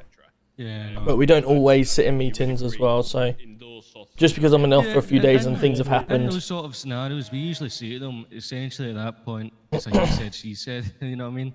Yeah. But we usually read through the statements regardless. But usually the statements that people make are pretty vague. Individual ran from me. Right. Which Okay. individual? What were they wearing? What Who- That's that was our technicality the other day. He was like, well, he ran in front of you. You might have spoken to him an hour before, but you haven't even told me on either incident what they were wearing. So how do you know it's the same guy running away? Yeah, of course. One good thing we are, just to update you guys, we are interviewing for CID, or we have been interviewing for CID tonight. I'll be working quite closely with them on their sort of implementation. So all being well for sort of more serious crimes and things of that nature, if CID are involved, hopefully you should see an improvement in that basis. But I agree, in terms of if things are not being followed on the basics, which are readily available to all officers, then I'm sure GC1 would agree, absolutely, pull them up on it and take the technicalities apart. And like you say, ultimately they should learn from that for the next interview. Hey, how you doing, Peter? Good to see you. Funny things we've had, like Yeah, I link up. I do other things as meetings as well. We will be going out in a little while and doing some police stuff as well. Scotty, welcome in. Thank you so much for the flame heart as well. I appreciate you. Welcome in. Usually we end up saying, well, you're the one that's supposed to prove. Scotty Alexander Rowe. And Crooks, welcome in. Crook Teeth Karen, welcome in. Thank you so much for the heart me. And coming in with a game controller. Let's go, Scotty. Thank you so much. Welcome in. Hey, Gavin, good to see you. Hope you're well. The individuals better with a constructive. I know, so do I. Yeah, restricted. How are we doing? How are we doing? I've been away for a few weeks, and then my weekend is going to be all meeting, literally restricted, literally. When you're away for a little while. But the good thing is I've got 2 people below me that take a lot of the meetings for me now, so I don't have to do as many. But yeah, when you're away for a couple of days, then you come back and you do have to do a fair few meetings. I've just had to do a Weasel News press conference as well. Around a shooting as well, so yeah. So we'll go. It's all go. But how you doing, restricted? How's Italy? So again, it's another sort of support mechanism that we are trying to implement. Because the one thing I would hate to see is if we did that. Hello, Dynamo. How you doing? Good to see you. Taken to court, there's no prosecution, so that Romano officer maybe hasn't done things the way correctly, then he has to stand up in front of the court and do all that stuff, which, and and morally it's not fair, but that's the thing we don't want to happen, is people who feel punish themselves. Bullied by the process. Agreed. Yeah, agreed. I see what you mean. Agreed. Agreed. I mean, we're willing to do some mock trials if you think it would help some of the officers you've got. And just literally, we'll just cross-examine them on the stand. I don't think that would be a bad idea. Certainly, yeah. Some training aspects from you guys and our point more than anything. Certainly can work with you guys for that. Yeah. And so it's not such a foreign place to them, if they do have to go to court. Yeah, that'd be good. Process is going to be. So yeah, I agree. That would be a really good idea. I mean, what I was trying to propose to the council is that rather than just going straight to a criminal trial, we do have a magistrates court where the lower level stuff could be dealt with. There's one coming up that in the pipeline that I'm going to try and defend, but I know for a fact it's a waste of my time. I've got hope in hell. Obviously, up to trial appeal. Yeah, so the guy's elected for court, which as is his right. But to me, that is suitable to sit in front of a magistrate who can deal with it there and then. Realistically, serious crime and stuff like that, if the magistrate can't deal with it, it would be progressed to Crown. So yeah. Again, it would be a good idea. But again, it's all on the intricacies of how the council would manage it, etc., and the judges, etc. Definitely, because for me, if you've got a simple low-level, I don't know, ATM robbery or a theft or a speeding over 100 mile an hour and that kind of stuff, if you've got the availability of the magistrates, but then you send them straight up to court. Yeah. They just attend, deal with that. They don't need lawyers for that. They can defend themselves if they need to. Deal with it there and then. It doesn't need to go the full shebang. From a traffic perspective, like say you mentioned traffic reports, there is, they could always implement a notice of intended prosecution for certain offences that go over that catchment period. Like say a magistrate would be ideal for dealing with that. That'd be a daily court in session. But again, Agreed. It depends on how the council want to run it. etc. Gentlemen, I'm gonna have to cut this short because we've got another meeting straight away now, and I do want to get out as well at some point. I don't like seeing these walls all night. I know. I keep explaining to him. Unfortunately, this is his life now. This is definitely not the life that I'm going to be living. That's why I put you in charge and Simfields and the rest of them. So, no.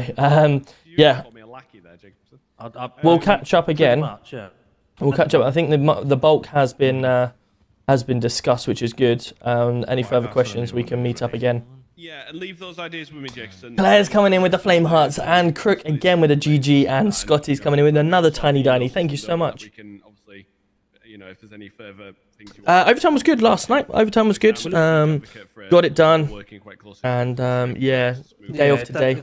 Or woke up halfway through the day. Had the rest of the afternoon off, and then work again tomorrow, and then the rest of the week. Scotty's coming in with I love you. Let's go. I love you. Thank you so much. I appreciate the gift. Welcome in. How are we doing? Irritating because the MD. Yeah, it does still have to go through, but we don't in roleplay. We don't necessarily have a magistrate and a crown. It may only just be one, so we'll have to see that out. Yeah, but certainly leave that with us, and we'll do some exploratory work on how we can maybe implement that, and like you say. But yeah, in relation to mock trials, that'd be a fantastic idea, I think. Yeah, agreed. Right. Brill. Cool. I'll show you out, gents. Again, sorry. You ready? Yeah. I don't know what this is about. We can just go in your office if you want. Yeah. Did you say Billingham's needed as well? I don't know, mate. If I'm honest, ask Carl. Let me just get him to see him out and meet him.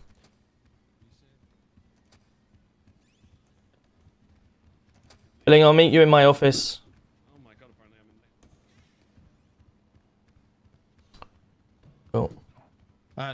I'm in there. Cool. Who's this? Oh. Actually, That's it's not simple. needed if he doesn't want to be. All right. Okay. No, he's just seeing him out anyway. So. Cool. I said to him I'll be up there anyway. I don't know what this is about.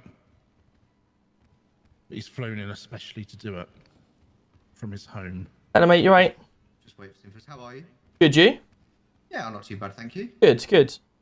We'll just wait for Simfos. Yeah. No dramas. Sorry, apologies for that. We've got officers going off shift and not doing MDTs after processing. Oh, brilliant. Well, I've just had to speak to the lawyers for a while as well. So, all go. How we doing? Yeah, not bad. I'll keep it quick because I know you've been busy. That's all right. And obviously you've been with them for ages. Yeah, no worries. So, what's the best way to put this? You know that I put a lot of hard work and effort into my job in the police. Yep. Hello, Miss Billingham. Hello, mate. You're right. Yeah, not bad, thank you. I was just saying, I've obviously put a lot of hard work into the job that I do in the police, both here and elsewhere, and also in other roles within the city.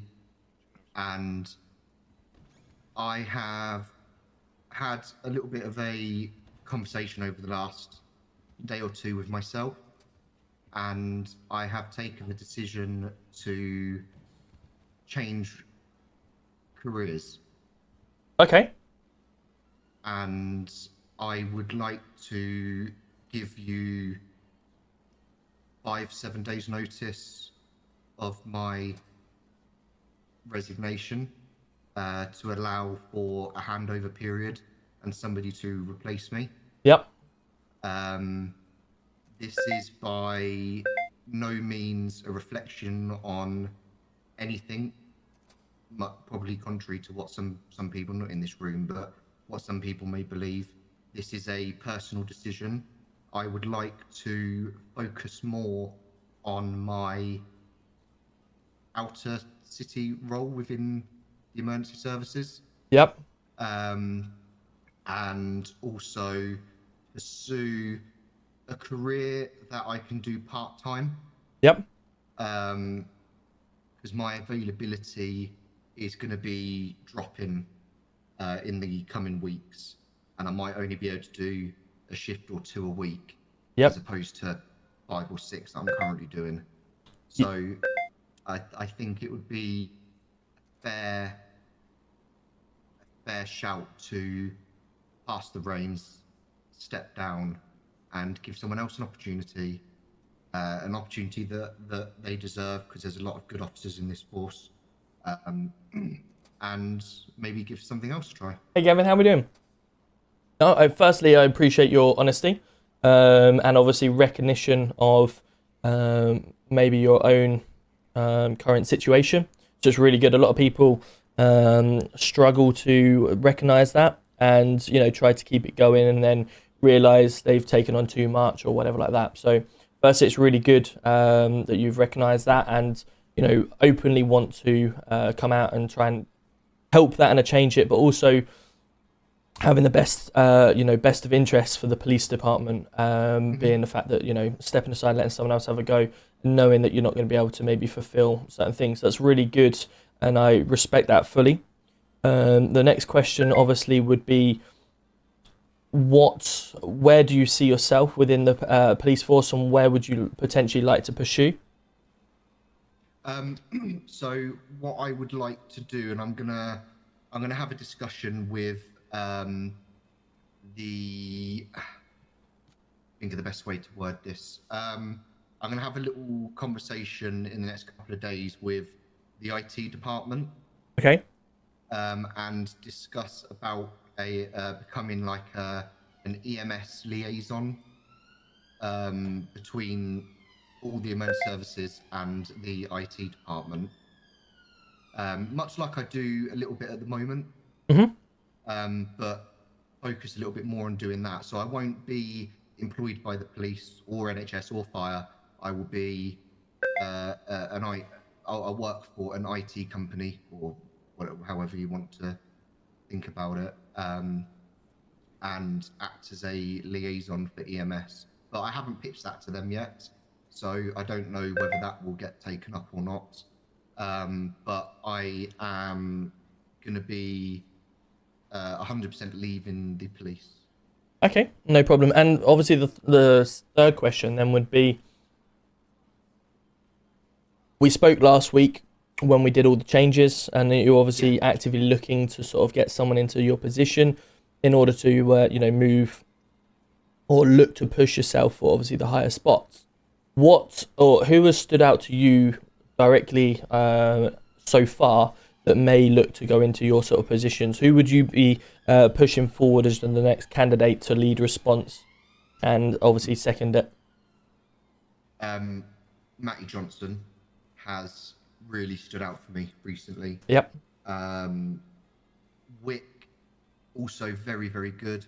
He has expressed, however, to me that he's interested in a move to CID when the unit's set up. Yep, same here.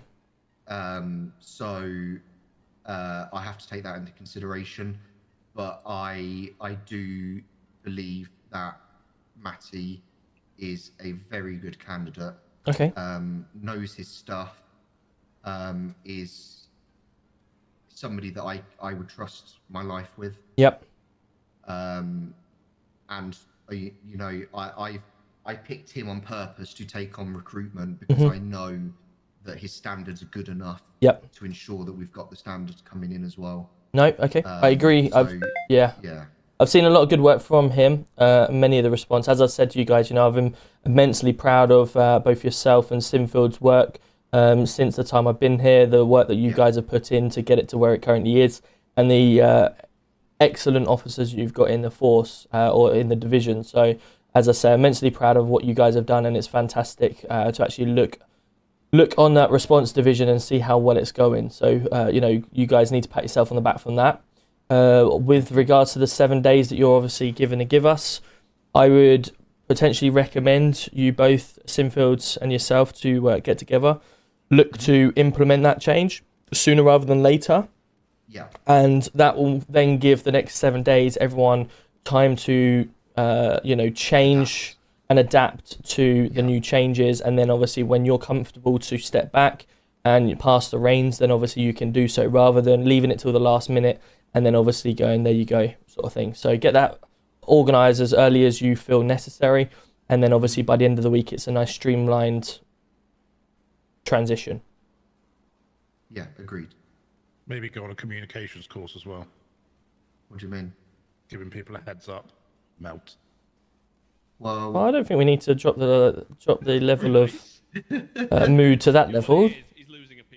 He is losing his PA. Because now he's going to have to do his own MDTs. That's what it is. Yeah. No. Do I need to go back to your performance review, Mr. Holland? What I will say from my side, Raby, is obviously I've stayed with you for a long time, mate, and I'm sure whatever you do going forward, you'll be a huge asset to whatever department you go to. Well, I fancy giving journalism a try. Oh, do you?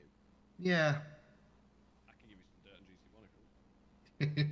one. Anyway, it was great speaking, chat. Do you know what? Weirdly, Mr. Holland approached him about joining us. But we'll go no further with that. And he Hold said on, yes. I spoke to Weasel News about that. Let me ring him. Let's not do another fucking press conference. Fuck. He'll bloody Right. be fucking walking around in circles in a minute if he doesn't get out of here. Right, before Robbie cries because he's lost his partner, Yeah. let's all get out of here. Don't And get me wrong, I won't be a stranger. no, please don't. Please don't. No, please do. You know, all my friends are in the police. You know, I'm not going to disappear. Good. Well, like I say, you're always welcome back any time you want to reapply. Yeah, And I know. yeah, we'll see you back soon. Yeah, of course. Cool. Well, good luck with everything you've got going on, and Thank you. we will see you soon. Yeah, definitely. For a last ride. Cool. Right, come on then. Let's go out. No, I only If it's only the come in chili, for this if it's weekend. chili, Honestly, it won't take long. Right, let's go get changed and let's get out of here, chat. I know you've all been waiting to go and do some actual police work. So let's go do some police work. Yo, no worries, Tombstone. How are we doing? How was your stream, buddy? Good to see you. Welcome in. Welcome in. I stay frosty. Diggy looks exhausted from doing it real. For anyone that's putting that much effort into it, it can be crazy. What have I missed? What have I missed? When I used to be GC3 of P9, all we did was Officer RP in meetings. It breaks your head. It does. I must admit. It does, get to you quite a bit. However, I don't mind. I quite like the roleplay interactions. Hence why I love doing the traffic stops. I go out and just do traffic stops most of the time. Dougie's coming to the raid as well. Let's go. Thank you so much, Cal, for the hydrate as well. Dougie, how are we doing? How are we doing? Yeah, so I like the meeting interactions. It's all part of the job. But I also obviously have the good team below me that hopefully will do that as well. So, oh, hello. Help! You okay? Oh, Yorkshire, how we doing? 20 G's indeed. Oh God. You okay, mate? No, I've seen bad days. What's happened? I forgot to drink. Oh, you didn't. I did. Right, okay. Let's get you down then, shall we? Floor is slippy. I'll get a car. Shall I? Yes, please. Oh. Right, come on then. Oh, how embarrassing. Oh God. Well, at least it's not from your driving. Amy's coming in the donut. Let's go. Scotty is also. Emma Lou, how we doing? Thank you so much for the TikTok gifts. Welcome in, everyone. How we doing? Oh God. Come on then, let's take you. Leave his seatbelt on. Go on, we're all buckled up.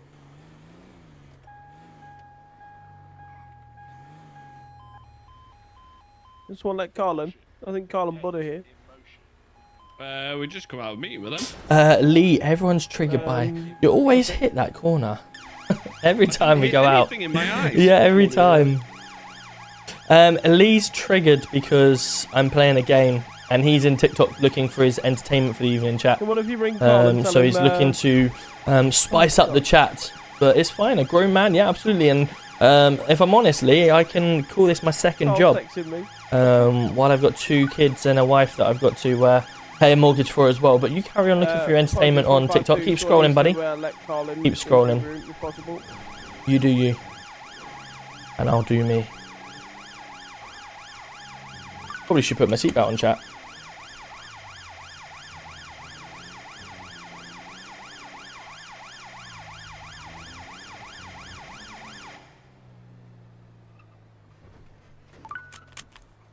Alright, let's grab you. Oh God.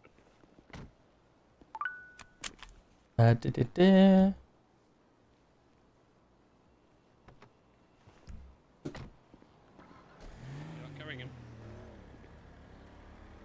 I'm aware. There you go. Oh God. Come on then.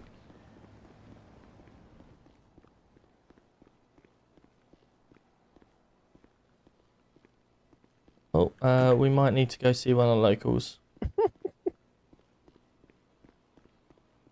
There you are, get yourself checked in if you can.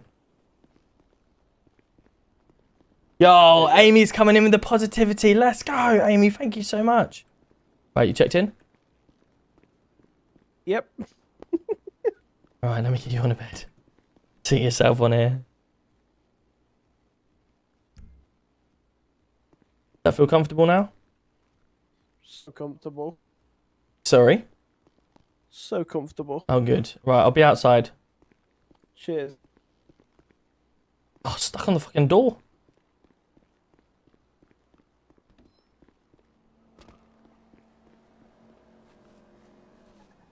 I said we'd wait for him. Otherwise he's got no way of getting back, has he? If restricted, if you're still in here, I downloaded the new Comp V, but I want to see more. I wonder if it's because I need a reshader. Maybe that. Maybe that. Let's try this for a minute. Why are you flipping people off out the window? Am I? Am I? How? You were just leaning over for people. Yeah, there we go. Still, yep. Stop flipping me off, right?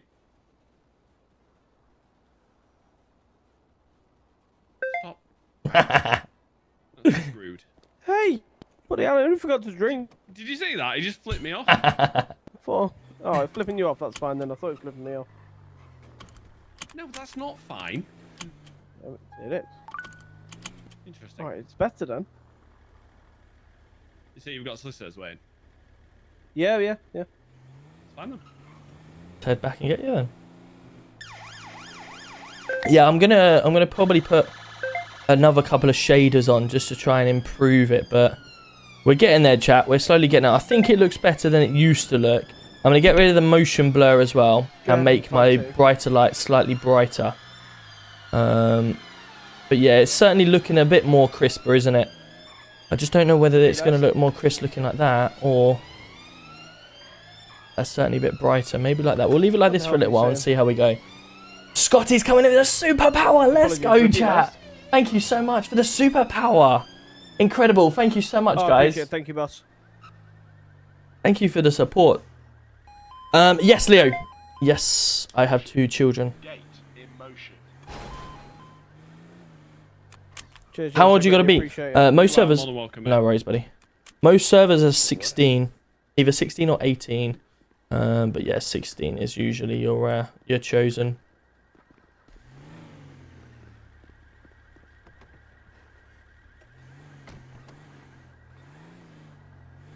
Right, let's try not to hit it this time.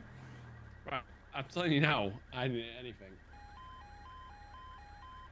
Caution. Well, for you, I'll take a wide berth. Caution. Hey, he's done it! See? He's not hit it. Shut up. Right, let's go catch some criminals, shall we? No, we've actually got 2 more meetings to go into. Oh, fuck that. Nah. They can wait. Right, let me stick myself available. Let me stick me with you. Dave Billingham with...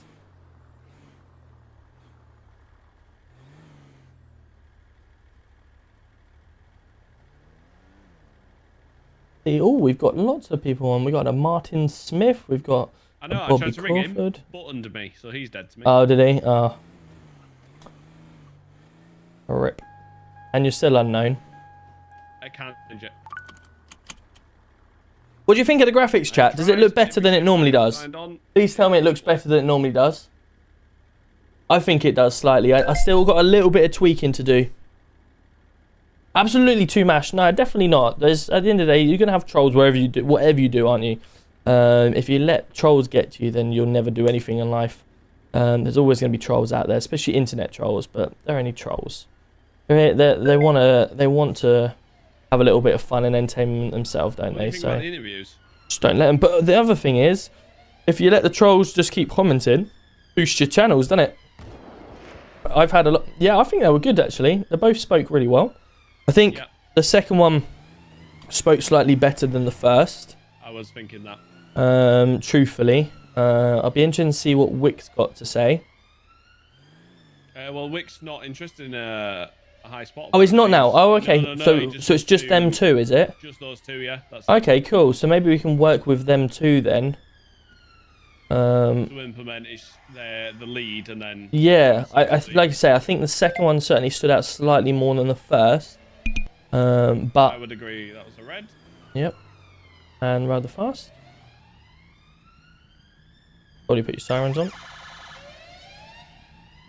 You move to the side of the road, please. Move to the side of the road, please.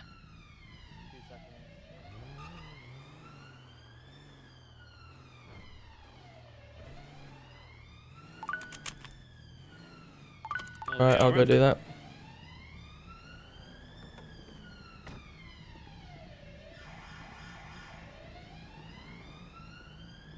Hello guys, you alright? Yeah, I'm alright. Do you mind firstly turning your engine off and pulling down your window if you don't mind? Window's up on this side, I'm gonna come round. No worries, I'll come around this side. Hello sir, how you doing? Alright. Good, good. My name's T.Roberts from Project Police Department. Do you know why I pulled you over today? Not a clue, because I was on head issues. Was ya? Okay, so we were sitting at the red lights just there. You've flown through a red light. Doing 92, it clocked. Right. At least I couldn't see anything. Couldn't see anything at all? No. That's why I stopped. Right, I was going to say, probably advisable to stop or pull over if you can't see anything. Yeah. Especially in that really intense corner there, because there's lots of people that come in and out of that area. Have you got your driving license on you at all? Not on me, no. No, have you got any ID at all? Nothing. No worries, okay. What's your name then, buddy? Jack Smith. Jack Smith, and do you own the vehicle, Jack? Yep. Cool, Jack, just bear with us a couple of minutes. Just going to run your plate in the car and I'll be back with you, alright? No worries.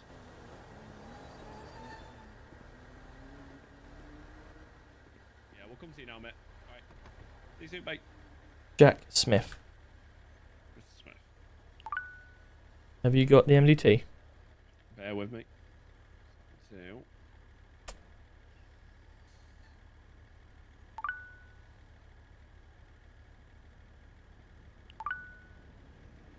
Oh my god, this thing never works. Yep, no. Nor me.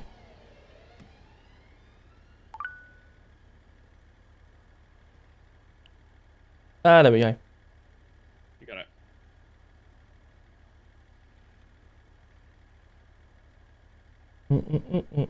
Failing to stop and careless driving. What's the number of that vehicle? Ram. No, I've got it. Don't worry. You got it.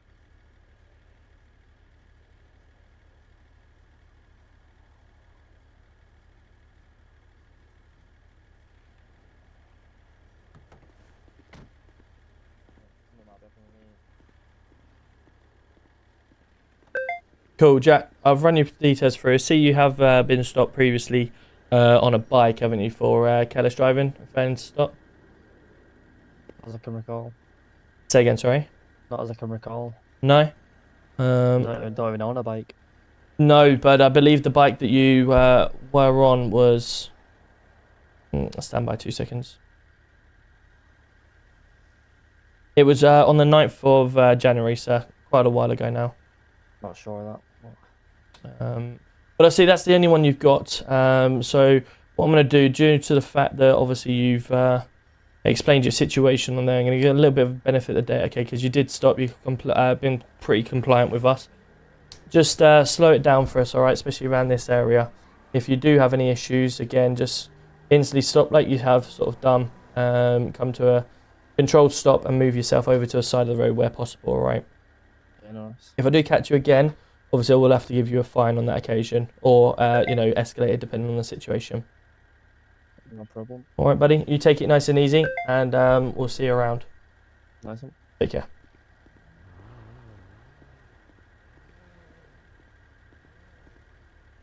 Cool. Oh god. Yeah. Where are we off to now? To pick up Mr. Smith up from the hospital. Oh, lovely. Yes. He's had a little traffic accident. Looks good. Good. That's what we like to hear. Looking forward to GTA 6. Absolutely. Yeah, we are looking forward to GTA 6. I must admit. I think it will really boost everything, really, because a lot of people can't play this at the moment because it's not on console. So that will help a lot of things as well. It will give the recognition that this type of stuff is around. And not only that, FiveM FiveM is really good as it is right now. GTA 5 roleplay is really good. There's lots of things you can do. So it's going to take a lot of beating. And I think, truthfully... Got out and left the car? Yeah, I see that. I just don't want it anymore. No, there she goes. Off she goes. So I think, it's going to take a lot of beating for it to actually to take over. Hello. But because it's a new map, everyone's going to play it. Hello. Where's she run away from? She just got out of her vehicle and started running off. Just got to a red light and then just got out of the car and went, you know what, don't need it. I just left. Yeah. How do you become a lawyer? So you need to come into the city and head over to the city hall or call the lawyers on your phone and apply. Everything's done in city now. Everything's done in city. For pursuits, apparently. Why you enjoying traffic, I suppose. It's very true. How are you both? Good. Finally glad to be out of the office. No, really. 7 Ingham State Fire's the most recent possible drug sale in North Park. There was another one there a minute ago as well. Right, chat, let's go to possible drug sale on Mirror Park. Already officers state sex of not to report. Yeah, we see, mate, we'll return state 2. Oh, an officer's already there and he's stood us down. Red Evo just passed through the area.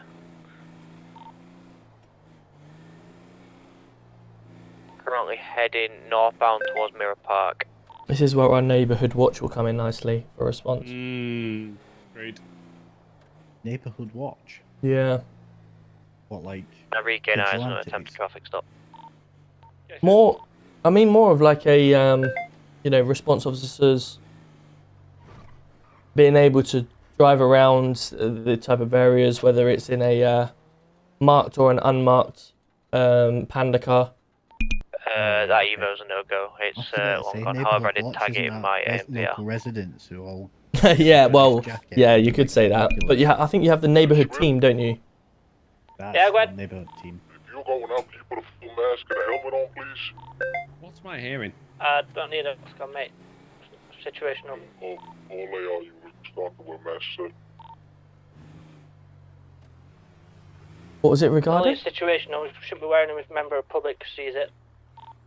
No, sir, I'll put it in place that all layout, you wear masks all the time. Oh my god. Gents, let's keep it off radio, please. Can I move this to radio 2, please?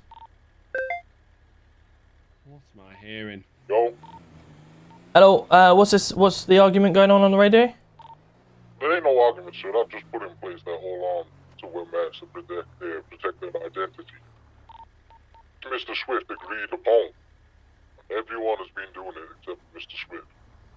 Yeah, but I'm having complaints off officers saying that they're getting told off for not wearing a helmet. Now, they shouldn't be wearing a helmet if they're still in a police vehicle, and you shouldn't be wearing a mask either. You have to identify to yourself to a member of the public if they ask you to or not.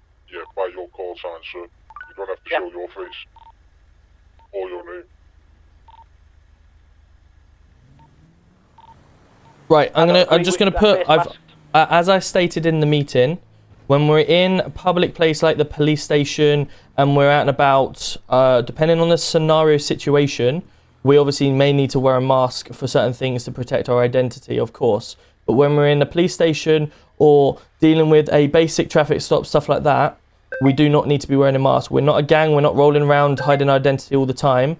For scenario-based situations, of course, we hide our identity, etc. But as I repeat, I said in the meeting as well, we do not need to wear masks 24/7. We're not a gang. We do it situational. But what's the point in me bringing in masks to hide people's identity if you're just going to let on go around without mask on? The whole point of masks is to, one, as I say, hide identity in situational things like shootouts and stuff like that. When we're dealing with the members of the public in general policing, this is why when we're talking about when we have many police on duty or many armed on, you can push people to do different things. We don't need armed to be doing basic policing like traffic stops or stuff that all the public can get involved in. That's where they turn up at shootouts and stuff like that. Yes, of course, you hide your identity for shootouts and stuff like that, so people do not know the officer that is making the shot and stuff like that. However, if you're dealing with the general public, whether it's in the police station or what, at that point, then the mask comes off. In the police sir. He's driving now. Every single armed member has done it without a problem. Like, no questions asked. They all know that they want to hide their identity. I don't know why Swift has to be different. I understand that. I've just been making aware of the mask situation. As I stated, I'm doing a police meeting yesterday, or sorry, Saturday, and I'd got all the armed officers within that meeting wearing masks. You do not need to be wearing masks around the police station and stuff like that. As I say, situational. Sir, I'm not talking about the police station. They can take it off in the police station. That's not a problem. But if they're out on the street, the only thing I've asked is to wear a mask. Now, is that so difficult? I don't need I'm not in a shootout. I'm just doing normal police work. It don't matter, sir. You're armed. It doesn't matter. We're not CID. The only people that need to hide identity on a day-to-day basis will be CID officers, not armed officers. Okay, Swift, you do what you want. You do as you do. Mr. Crawford, Mr. Crawford, can I remind you of the hierarchy and who your boss is? If your boss is set out... Exactly, someone that doesn't deserve it, sir. Mr. Crawford, you act like that, and there's no place for you in this police station. Sort your attitude out, follow the command. Mr. Crawford, can you jump back on radio 2, please? Mr. Crawford, that attitude stinks. Your higher up has told you to do something, you do it. Regardless of whether you like it or not, regardless of whether you like a decision or not, if he is your higher up, you respect it. I have also told you, we're not a gang, you do it in scenario-based situations. If your higher up has told you that there's a certain way of doing it, then you follow that. You don't make up your own rules. If that's the attitude you want to do, I do not... You said in that meeting, don't wear them in the station, that's all you said. Okay, and your higher up, i.e. Words came out your mouth said, we are not a gang, never wear them. I've asked, every idea that I put out gets shut down. Mr. Crawford, as I've stated, your head of unit has told you to do something. Regardless whether you like it or not, he runs the division, so you respect that. He told me to do. I asked him to put a mask on, that's all. And I said it was situational.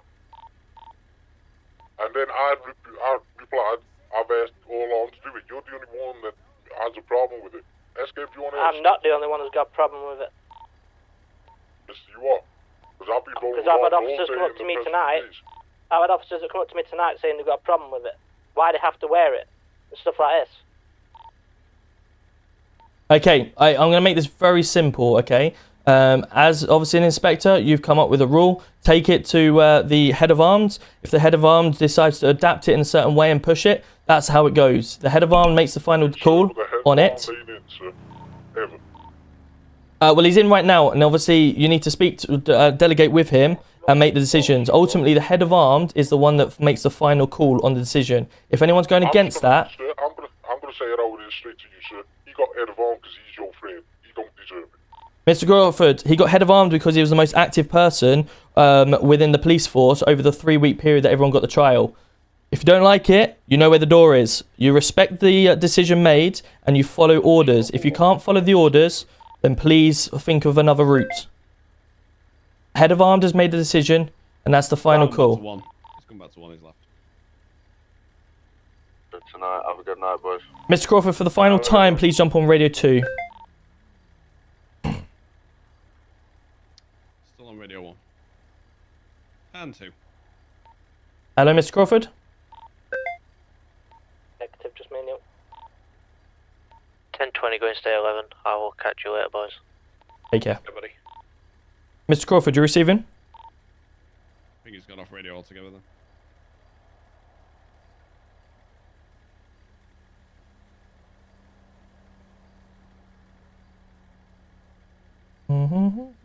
Have you got his number? I don't, buddy, no.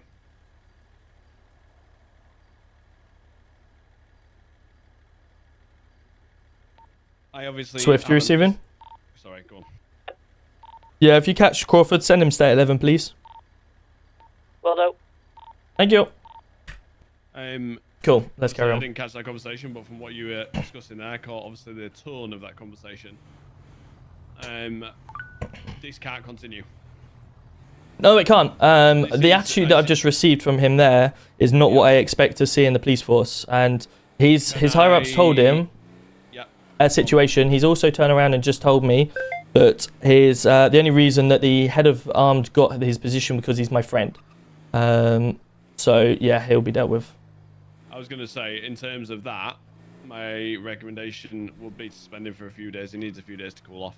Yeah, 100%. I've got to try and get. I don't think I've got his number though. That's the problem. Is he still at the station? Is he on tracker? I don't know. Have a look on the tracker for us. Bobby Crawford, I think.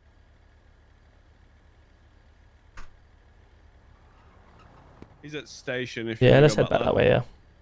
Because he can't speak to you like that. I know it's not that place, but all of that over a face. 1034 plus 1, show me 35 This is Yeah. what I mean. That to me, that was very childlike, stamping my feet tantrum.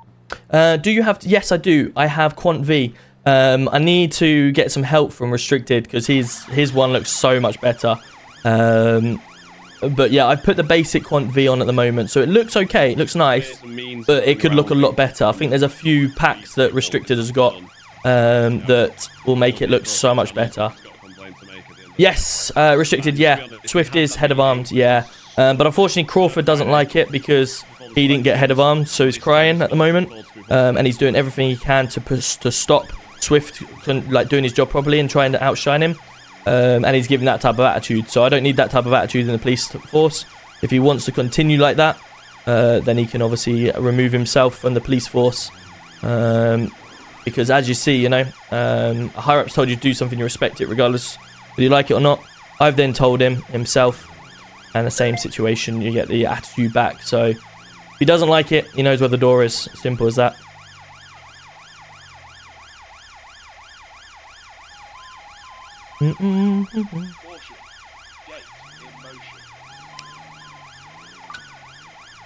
Voice changes. To be honest, I don't like voice changes personally. I can't understand people with voice changes as much, especially when they're really, really like deaf, or what's the word? Can we turn the sirens off? They're off. I will. Maybe put it away if not. Yeah, when they're really deep, it's really hard to hear it properly. Right, let me have a look, see where it is.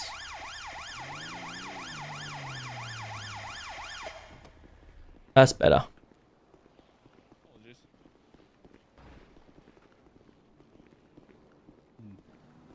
You alright? Yeah, I'm just having a little bit of a headache.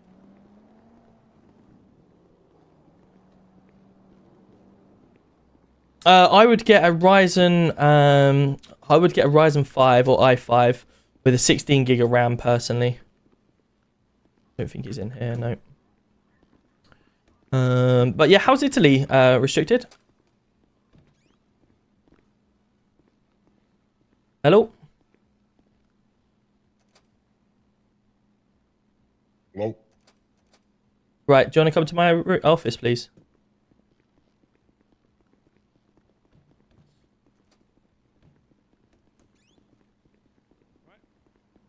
I'll borrow you in the office, please. Yep, of course.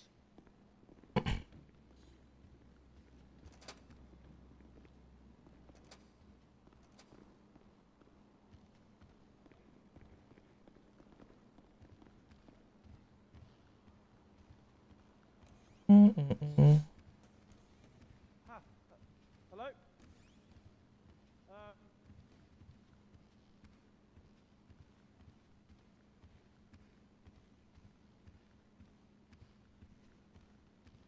Yeah, I've got Ryzen 7 in my PC. I got Ryzen 7. It's really good actually. Really good. I've got a Ryzen 7 in this PC. I've got an i5 in my stream PC. So Ryzen 7 in my gaming PC, a i5 in my stream PC, and a 2070 graphics card in my gaming PC, and a 3050 in my stream PC. Just wait for Billingham to come up. Just wait for Billingham to come up to save me saying it twice.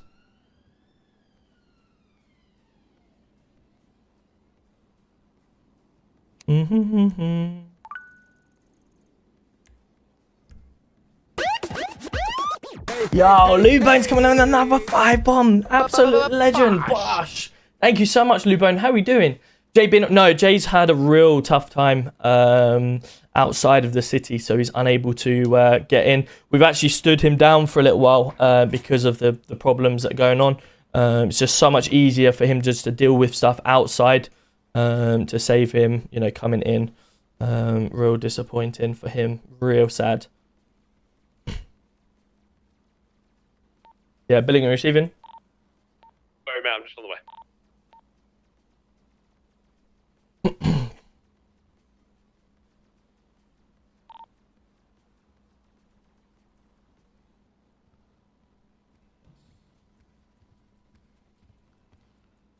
Hello, radio silence. Perfect, cool. Mr. Crawford, right. Obviously, I had to intervene on the radio because it was getting a little bit sounded heated on the radio between yourself and your head of unit. We've taken it over to Radio 2 to explain a little bit more about the Mars situation. All of this is then stemmed from a whole Mars situation, bearing in mind. So let's address that before we go any further with regards to the Mars situation. I'll allow you to put your point across from what you would like regarding the mask situation, and then we'll move from there. Simple request, just wear a mask if you're in arm. That is all. Protect our identity. I'm not working tirelessly in the background to try and help build documents and bring this mass unit in. If the first rotation we send officers out, someone goes, "Oh, by the way, I know who you are." What's the point in that? So, when armed go out on duty, what are armed? What's their main day-to-day task being told to do?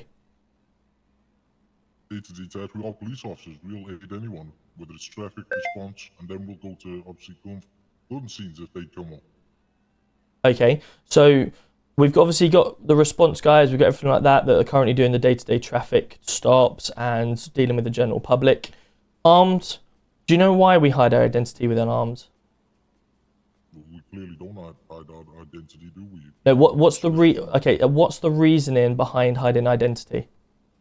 Protecting your identity. If a gang member notices you as an armed asset, they could fear you. The way I look at it, if I go walk down the street without my mask on, someone recognizes me from when I used to be in traffic and goes, "That's Crawford, he's armed." If they want to get rid of armed assets, they'll go and take me there and then. Get rid of me, dispose of me. There's one armed officer down off the streets.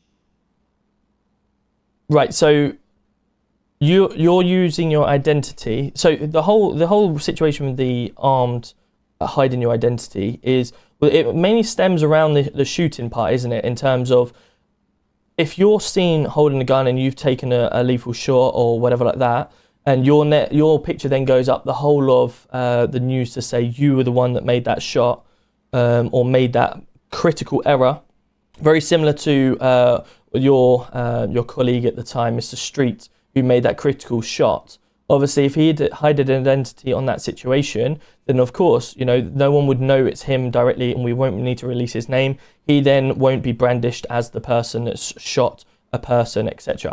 100% identity theft for that, identity for that type of thing. 100%. When it comes down to general policing, if you're around about, you're dealing with little old Dottie or whatever on the streets because you're the only one available at the time. If she's got a masked up police officer with a big gun strapped to his side of his leg, and you're trying to help her across the road or anything like that, how do you think that perception of the police would come across? So you're the human, sir. I've been in every single day the past few weeks Mm-hmm. with my mask. I've had countless interactions with elderly people, young people. Not one of them has got a problem. It's how you interact with them. You use your voice. It doesn't matter how you look, as long as you're nice to them, respectful. Don't matter what you're wearing. I understand that, sir. I understand that. I understand. There, sir. I got the proof. So this is just one request I have asked on. It just seems every request I put in, it just gets shut down. Can I just, out of fairness... It seems, I'm going to say, sorry to say, it just seems, since we had that meeting, I heard everything out. I don't believe Swift deserves on. He's never in. He doesn't do stuff behind the scenes. He doesn't take lead to situations. Yeah, he still got it. Now, I'm dealing with that. My mentality hasn't changed. He's the head of arms. Is right. That's just the battle. Every single day, I've been out with the armed lads. We've been going to calls where I've been taking lead. Streets being taken lead. just seems he has a vendetta against me. Now, I could easily want to transfer back to traffic and go and have an easy life. I don't want that. I said from the beginning as a PCSO, I'm coming into armed. And I'll agree with you, Bobby, in relation to the meeting on Friday. That's where we agreed things will be left. And again, I haven't seen anything, but of course, if there is something, please do appraisals of it, because we need to know that type of thing. I'm going to be deadly serious, sir. No, I mean, in relation to... nothing in this PD. In relation to you saying that it seems every idea is being shot down, if I've not seen something, please do let us know. Sir. I'm not talking about you. I'll say, sir, you've been helpful. You said you setting up CID to help aid the mass unit. Perfect. Agreed, absolutely. I'm going to say it straight. I feel like I can't say nothing just because Swift is your friend, GC1, and I'm going to be deadly straight. Right, let's cut all of that side of things out, because as I've already stated, okay, that attitude stinks. No, not about the attitude, sir. That's my opinion. Okay, but what I'm trying to tell you, okay, is back probably more 5 weeks ago now, I appointed 3 of you in the top positions in inspectors to show me what you're capable of, okay? And Swift was very active. You guys, all 3 of you were very active for a little while, and then obviously you guys had to do your own little things, etc.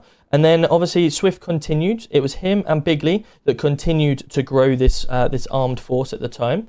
And obviously, due to that scenario, then I felt that it was fair to obviously give him an opportunity to put him to lead the division, because he was the active person at the time. Just as you're currently saying that you feel that now you're more active because of he's got certain other things to do. However, it's not the activity, sir. I really don't care about that. He doesn't show nothing when we're out. He don't. Whether you put him in yet, that is your decision. Like I said, I'm just going to deal with it. Because I want that job, I'm going for that job. At the end of the day, you saying in my activity when he was in, that was a week and a half, sir. You came to me and said you put Swift on the trial for 2 weeks on a probation, and then me and Street will get our shot. Yeah, that ain't being like that. I'm getting told that he's been put straight in the head, staying there. How do you think that makes me and Street feel? I told you that he was getting put into the head of armed, and he's got 2 weeks to prove himself. That was my exact words.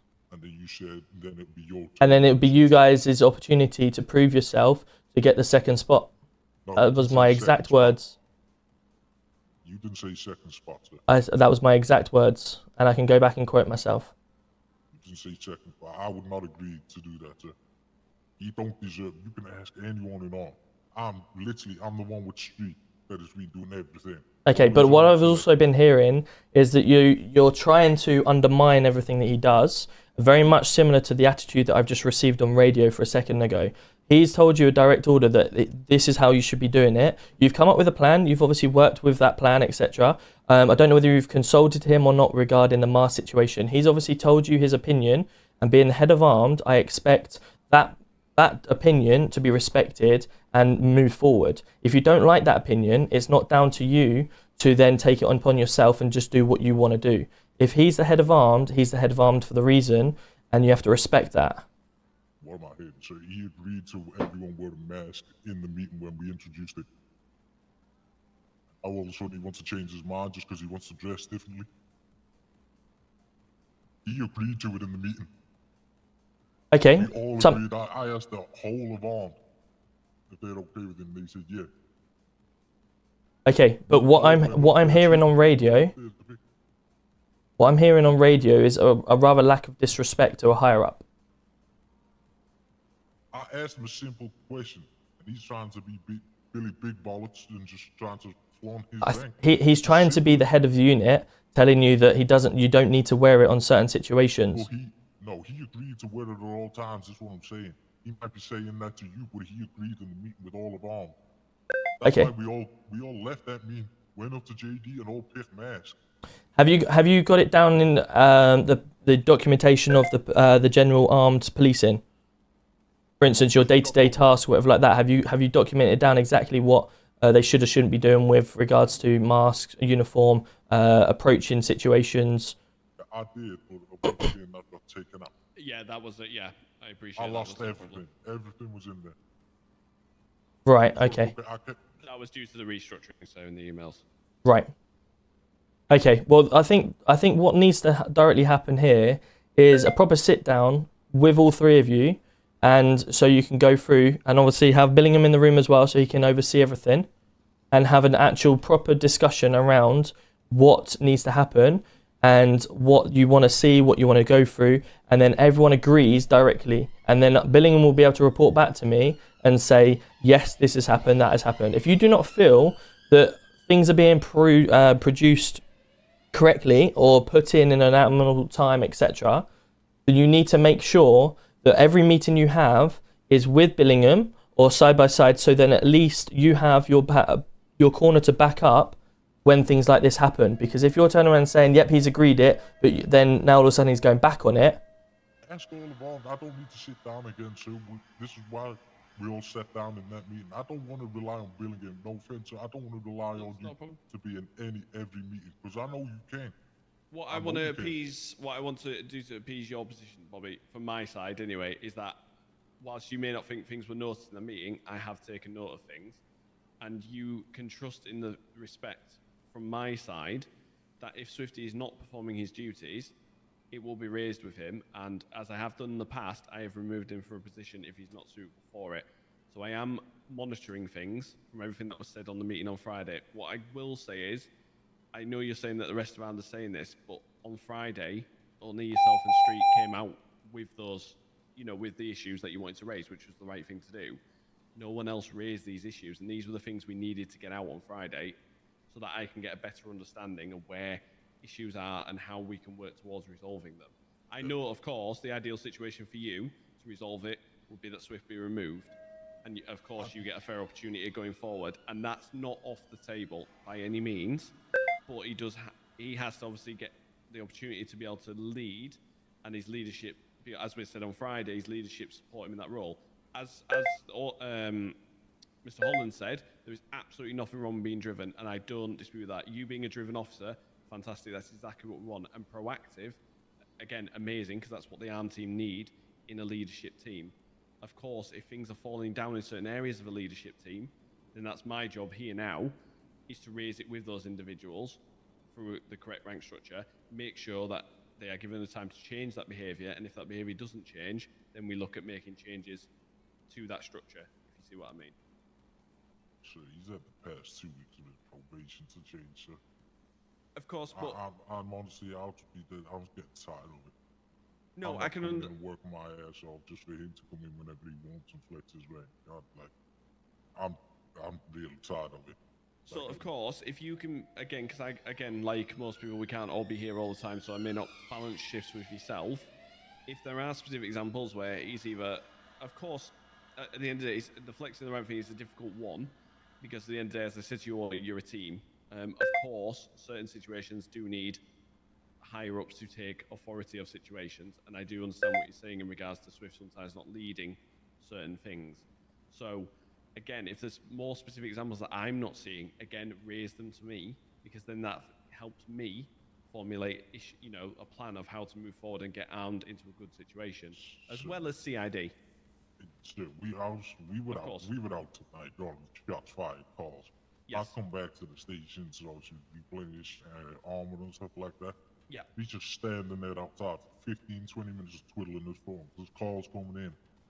You can ask all of our, like, the way we've got it set up now.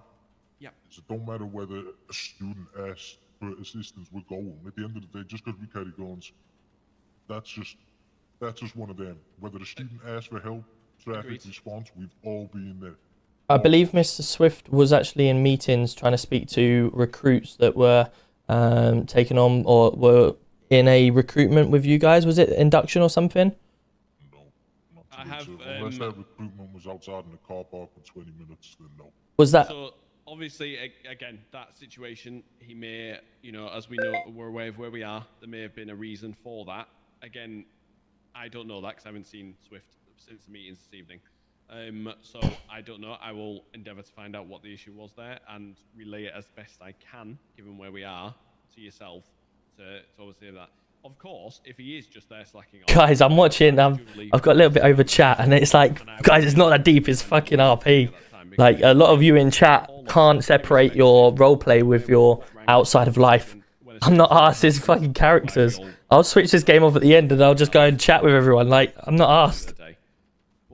I've got to do things in our I roleplay. understand everything you're saying. I understand you're driven, and that is a good thing. Trust me, it's not going unnoticed from my side. But of course, there may be things going on in the background from Swift that you may not be seeing. And again, without this open line of communication between yourselves and having a better working relationship. So I could F8 quit out of here and just go chat with Crawford. Like, it's not deep. It's not deep, honestly. And the crossover is causing more tension potentially. I'll go play another game with someone else. Like, I'll switch off. I don't care what happens outside of RP. Of course, from I think you lot need to realise that. You get invested, which is good. Stay invested, but don't start causing drama over it. Jesus. Just let the RP happen. As GC1 will replicate this evening, we didn't leave the station for 2.5 hours because we were doing meetings and etc. like that, and that just comes unfortunately with the territory. So of course your team, it's good that you. Nah, it's all good. It's all good. Restricted. There's other people that swing it and like try because they think their RP is getting affected or whatever. It's not deep at all. Flexing a role by any means. It's a character. It does come with a role, if you see what I mean. But why doesn't he want to break that narrative of that head of a unit?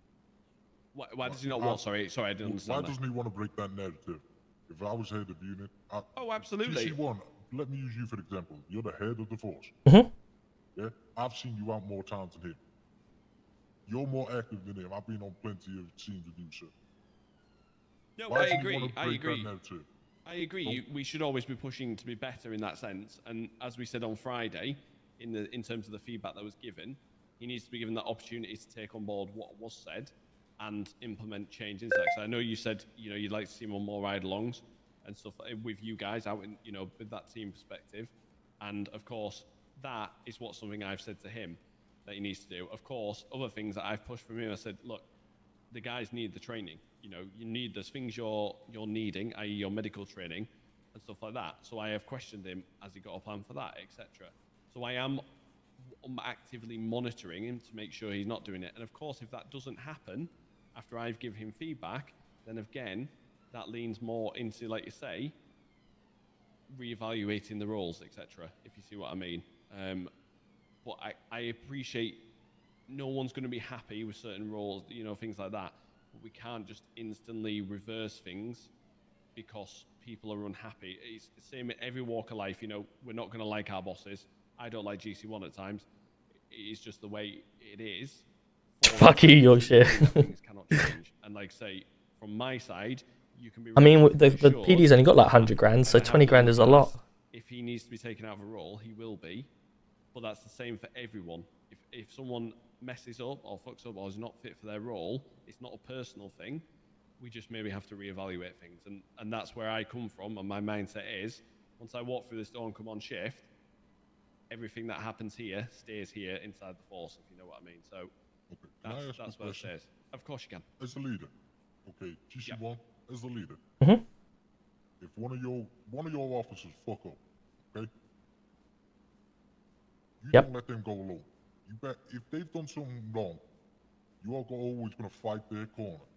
And if they do fuck up and it comes out that they fucked up, as a leader, as a true leader, you take part responsibility because you are overlooking them. Am I right? Yeah, I agree on that, yeah. So this whole street situation. Okay. I was outside with Mr. Harlan. Weasel News is there. And Mr. Swift goes, yeah, street was in the wrong. Why just cast them out like that? A leader shouldn't do that. Was this today, was it? Yeah, leaders should take part responsibility. So I take part responsibility on that team because I was an inspector on that team. And in relation to that incident with Street, I did say very firmly, and I have said that, and GC won't back me on that, that unfortunately that does fall on Swifty's shoulders. Whatever happened, put it to a side. And ultimately, he's the head of arms, so the responsibility falls onto him. And had this gone to court, of course, he would have been the one that would have also had to stand up in court and justify what happened, if you see what I mean. Swift in a meeting for 2 hours on Saturday discussing this whole situation with Billingham and Sinfields, trying to get my head around. Obviously yourself, I'm told, that said it was lawful. We know for a fact it wasn't lawful, but it was how we deal with the officer to try and make sure. I said to Swifty, at the end of the day, it's your unit. What training have you put in place to make sure hard stops happen? Dealing with people that are potential got firearms, etc. Lots of training that was put in, or that hasn't been put in yet, that needed to be put in. I grilled him in that meeting and said, these things need to be put in place. The 4-week plan was too long. I said needed to be shorter. We need to have training sessions each week. Lots of things, just because, and I put it out there straight, you know. I come into this force knowing, I come into this police environment knowing no one. I'd make friends while being in here. I go out there as a leader, as you say, set examples to people. I try to let people see what I could do and then replicate that themselves and stuff like that. I only make friends, and I've made these friends from purely doing this job and being here. So the same situation, you know, Matty Johnson, all these type of people that are in all these roles now coming up that I'm looking out to trust and respect, I've become friends with them because, you know, I put my trust in them. The same with yourself, you know, you get into a position, you've got to trust these officers to do that, and you become friends from it.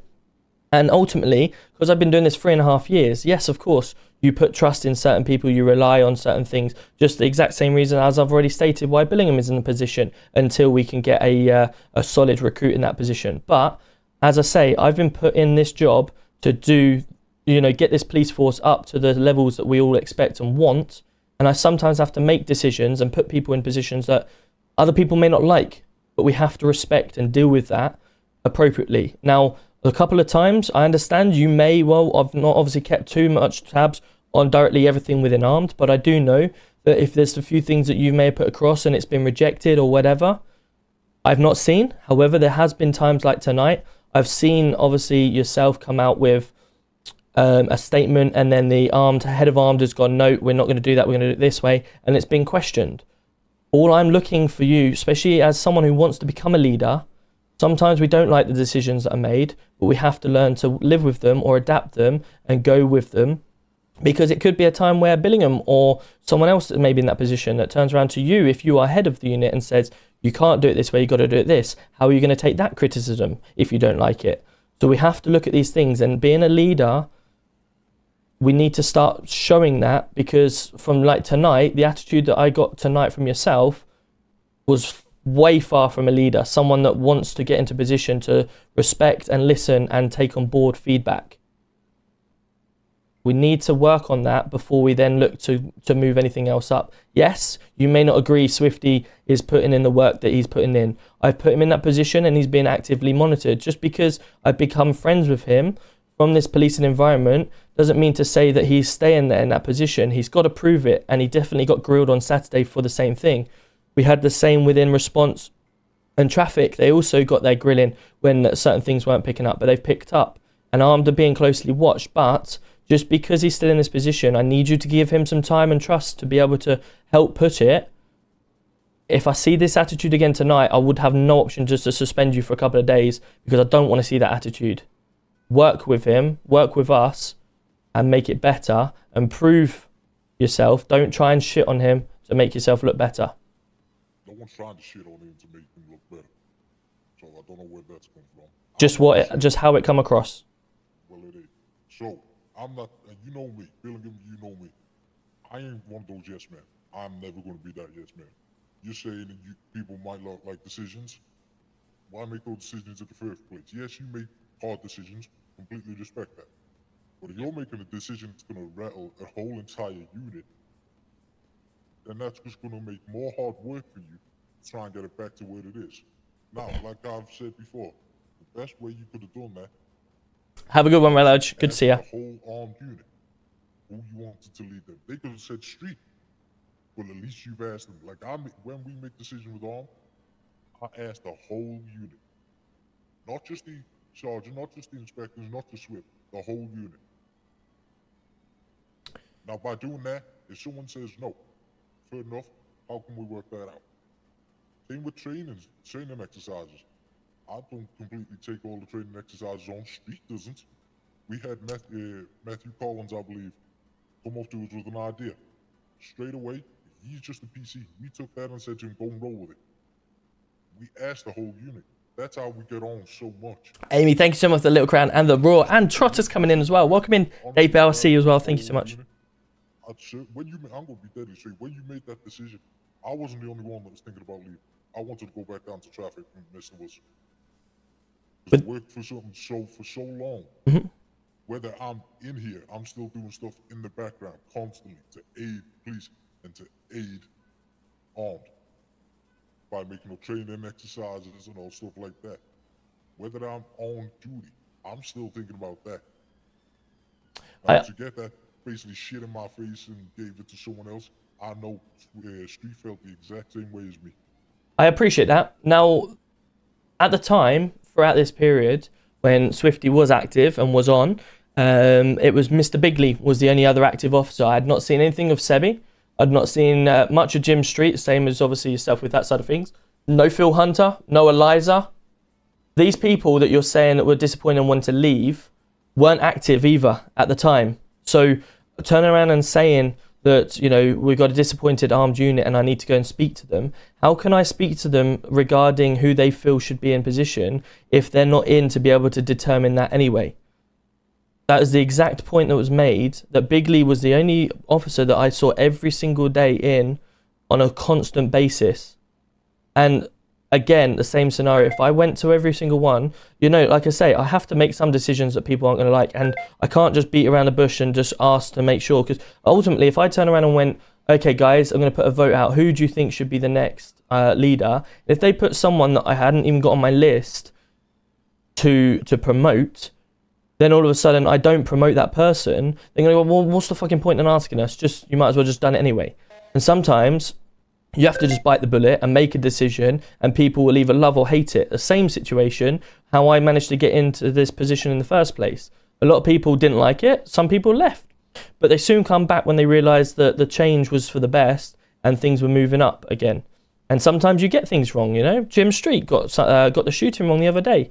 Owned up to it. He's you know, got the relevant training, and we move on. We try to learn from our mistakes. The same thing, if I make a mistake, you hold your hand up sometimes and you learn and move on from it. But ultimately, you always make a decision based on the facts and the beliefs that you've got around that decision, and you have to just stand there and own it, whether it's the right or the wrong decision. And eventually, if it's the wrong decision, you put your hand up. If it's the right, then you say, that's why I'm here. So you just said if you ask them for the vote and they voted someone that you've never even thought of, yeah, you're saying you wouldn't promote them. No, what I'm saying is, if for instance, I'm going to keep getting cut off all the time, so I'm just going to stop talking. Yeah, by all means, but I can't. You want to talk up slightly? I can't understand or hear. So if you vote someone, if someone from ARM got voted, if you ask them, yes, and you've never thought about promoting them, you could have easily, the leader, said, okay, I didn't think of that. More communication with them. I didn't think about promoting. I'll monitor him over the next couple of weeks. Then see what he's like. You didn't do that. You just came in, made your decision, rattled the whole armed unit. Myself, Street, and the rest of the people that were in there were helping trying to get that unit back to the way it should be. That decision.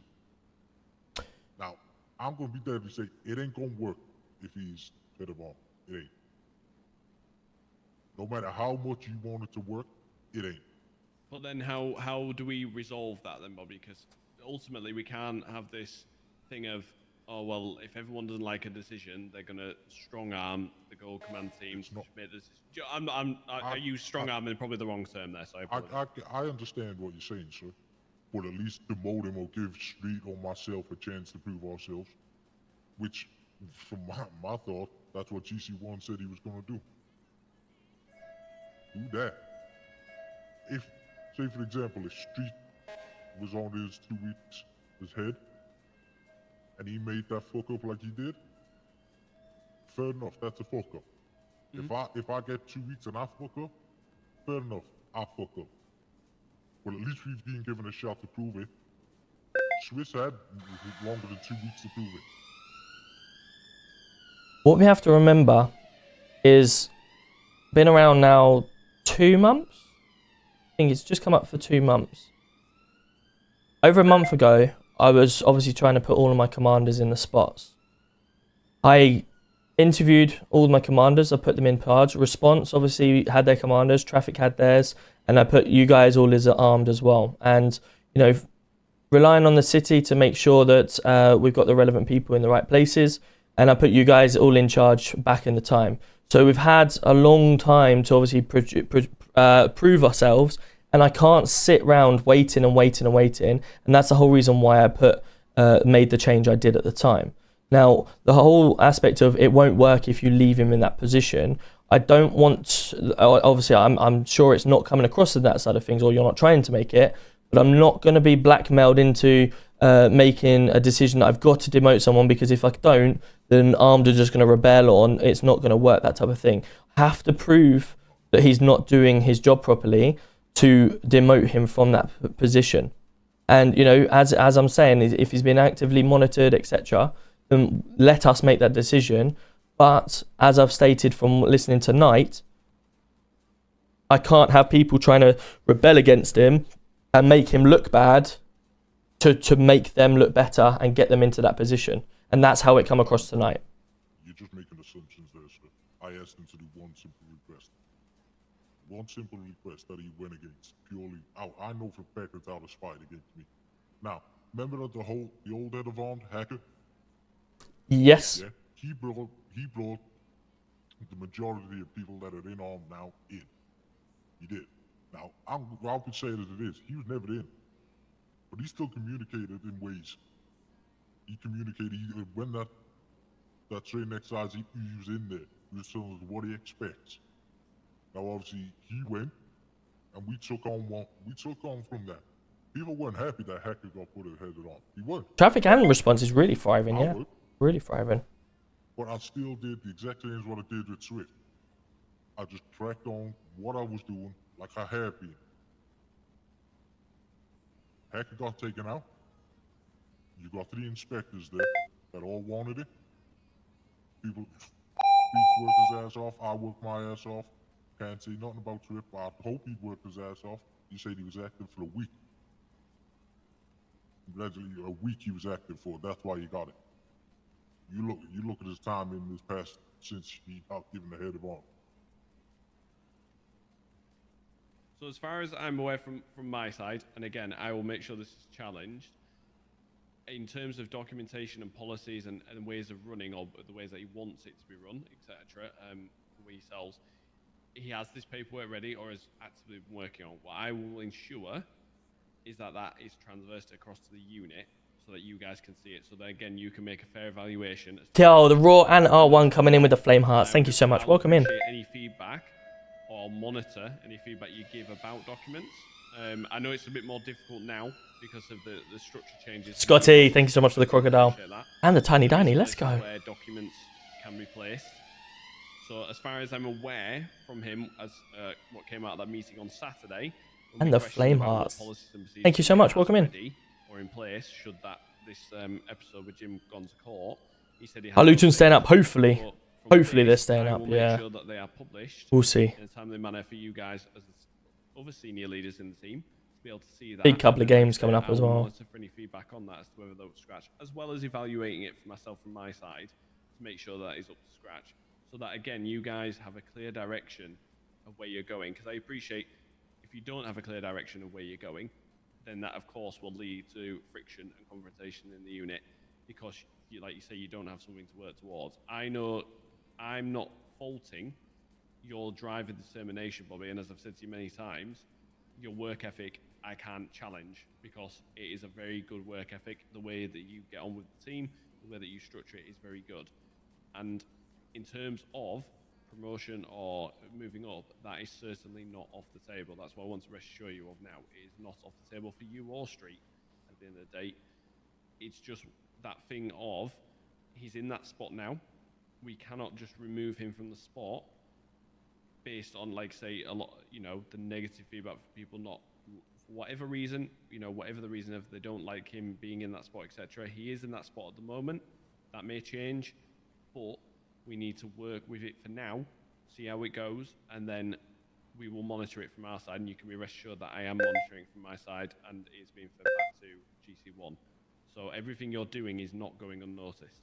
I understand that, sir. And since the day he got put in there, I was pissed.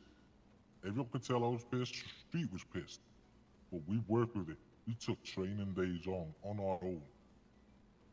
And of course, Arm selection, exactly. Yeah. You've witnessed it. You gonna ask Mr. Harlan what they're like. Like, we've done all that on our own. He has not been coming in asking who we've got training on. The last one, that was it. And now we've got another arm selection that all of a sudden I'm getting told that he's running it. Just because he gets to come in and do what he wants. The feedback that, and I'll be straight with that, the feedback that I've received and GC1's received in relation to that was that there's you wanted to retest the candidates in smaller numbers so that you can then have a better understanding of their capabilities. Yeah, exactly. Like what we did with Mr. Harley and Mr. Collins. Of course. The question was raised, and I'll be upfront with it, the question was raised as to if that was the case, it needs to be in smaller groups. Why were 6 taken in the first place if that was too much to handle? And that's not a criticism, I'm just asking a question, of course. Because that was out of my control, sir. I only had 3 or 4 lined up. Okay. So whoever started bringing more in, that's on them. I had no, that's fine. I appreciate the feedback. I know that one that Mr. Griffiths was added the same that night, I believe. I'm not sure, say how that's come about, but I will look at that. So from a strategic level point of view, the questions were asked as to, is that necessarily fair on the candidates if they've gone to the training, given their best, but the senior leadership, Swift included, it's been too much for them to handle, so now they've been put at a disadvantage. And that's not at me having a go, that is just a question that has been asked, and that's what I believe. At the end of the day, Swift is, I don't know the reasons for, say, him wanting to take control of that, whether that's, say, he wants to get a better understanding of who should be in the unit, not in the unit. I know from what I've heard, he is speaking to those candidates to get their feedback from that, so that you guys, if there's any implementations you commit to the training sessions to improve it, then all the better. From my side, the training was very good, but I do agree it was a bit chaotic at times. Not from your side, but because there was a lot of people on the scene. I said it straight after the training and the day after that. Yeah. The street was in talking with You can't resist a good flow chart. I haven't read it all, chat, because I'm trying to concentrate, but I'll catch up in a second. Why was there that many there? Street agreed with us. It's far too many. Every time me and Street have done arm selections, been 2 or 3. 3, maybe 4 max would be the number we'd push. That was it. Don't know why, or unbeknownst to me, I don't know what Street knew, but I came in ready for an arm selection with 3 or 4 people. That was it. And then I get 6 dumped on me. There's no communication. Especially with this other training that's going on with the select groups. I don't know when it's going on. In relation, is that the medic training and things? No, there's another arm selection, the smaller group ones. I don't know when it's going on. No one's told me a single thing about it. From what I've seen in the emails, I don't know if that's been set yet. I know the opinions were put out for the days that people could. Hold on a sec, Jake. I got ya. If it was actually set as of yet. Shouldn't at least Swift be asking when his inspectors or even Sebi as a sergeant are free to do it? And then we can communicate with the individuals or even their heads of unit and saying, "Oh, can I borrow them for the night?" Agreed. Yeah, a valid point. I think, in my logic, I see also why he may have done that to see when the majority of the candidates available, and then maybe those actions would take place. But again, I agree. It's valid feedback, 100%. It's just in relation to that, I think it was agreed. Hey, Jake, thank you so much, buddy. I appreciate you redeeming that 50,000 channel points. Absolute legend. Thank you so much, Jake. And we've hit the 15 goal. Let's go. Thank you so much. And some feedback has been given to them. I don't know which ones, but some feedback was given that, yes, X was very good, X was very good. So they're now questioning as, okay, if that was good. All this sounds like he is shitting on Swift. Ultimately, that's what it sounded like tonight anyway. So that's why I had to put it to a stop to it. What you just said, sir, with the feedback, I didn't even know that anyone was getting told feedback. We got told by Mr. Ravy not to tell a single word. Yeah, so all I know is some feedback was sought. I believe Swift was speaking to the candidates tonight to sort feedback from them in relation to the training and what improvements could be made. I believe possibly from a discussion Mr. Street and Mr. Swift had the other night, whether I think you said you were there, maybe not, that things were relayed to him apparently, that certain candidates were noticed. So again, I don't know whether he's fed that back to them. Oh, in relation to he that. hasn't, I don't know if he's fed anything back. I'm out the loop. It seems like he just doesn't want me involved. It really doesn't. I mean, Like, I'm not. If he wants it that way, I'll go back to traffic and have an easy life. No, That's no one's not me. saying that. No one's saying that. But wait, I mean, I think you said you came into that meeting later on. You must have just been a different shift start time. So maybe that's just been missed at the start of that meeting. And again, like I say, I don't know. I haven't had a chance to catch up with Swift tonight because we've been stuck in meetings pretty much all night without him. So I haven't had a chance to catch up. Like I say, I know he was getting feedback from the candidates as to whether he's relayed any specific feedback he's been given from Street. I don't know at this present time. But your opinion, of course, on what you, because again, you may have seen certain candidates may have stood out for you. And again, Sam, thank you so much for the follow. I appreciate you. Then, you know, maybe that can help formulate a decision about, okay, do we need to see those in another one, or do we do it as a blanket rule, etc. But I told Street in that meeting, sir, I said, don't make no decision until we get these smaller numbers. Okay. Like, there's no reason to give feedback if you're going to ask them to do it again, because like you said, they're going to be like, why do I have to do it again? yeah, Agreed. Just let them do it again. If they question it, say we're testing them on different scenarios, which I was planning on doing. Me and Street have thought about scenarios that there's never been done in this city before. But that's gone down the drain now because Swift wants to run it. Like, he doesn't tell no one anything. As a leader, he should trust in his inspectors. okay, yeah, a valid point, 100%. I think potentially what has happened with that is because he's maybe received some negative feedback. That's why he's maybe took that decision.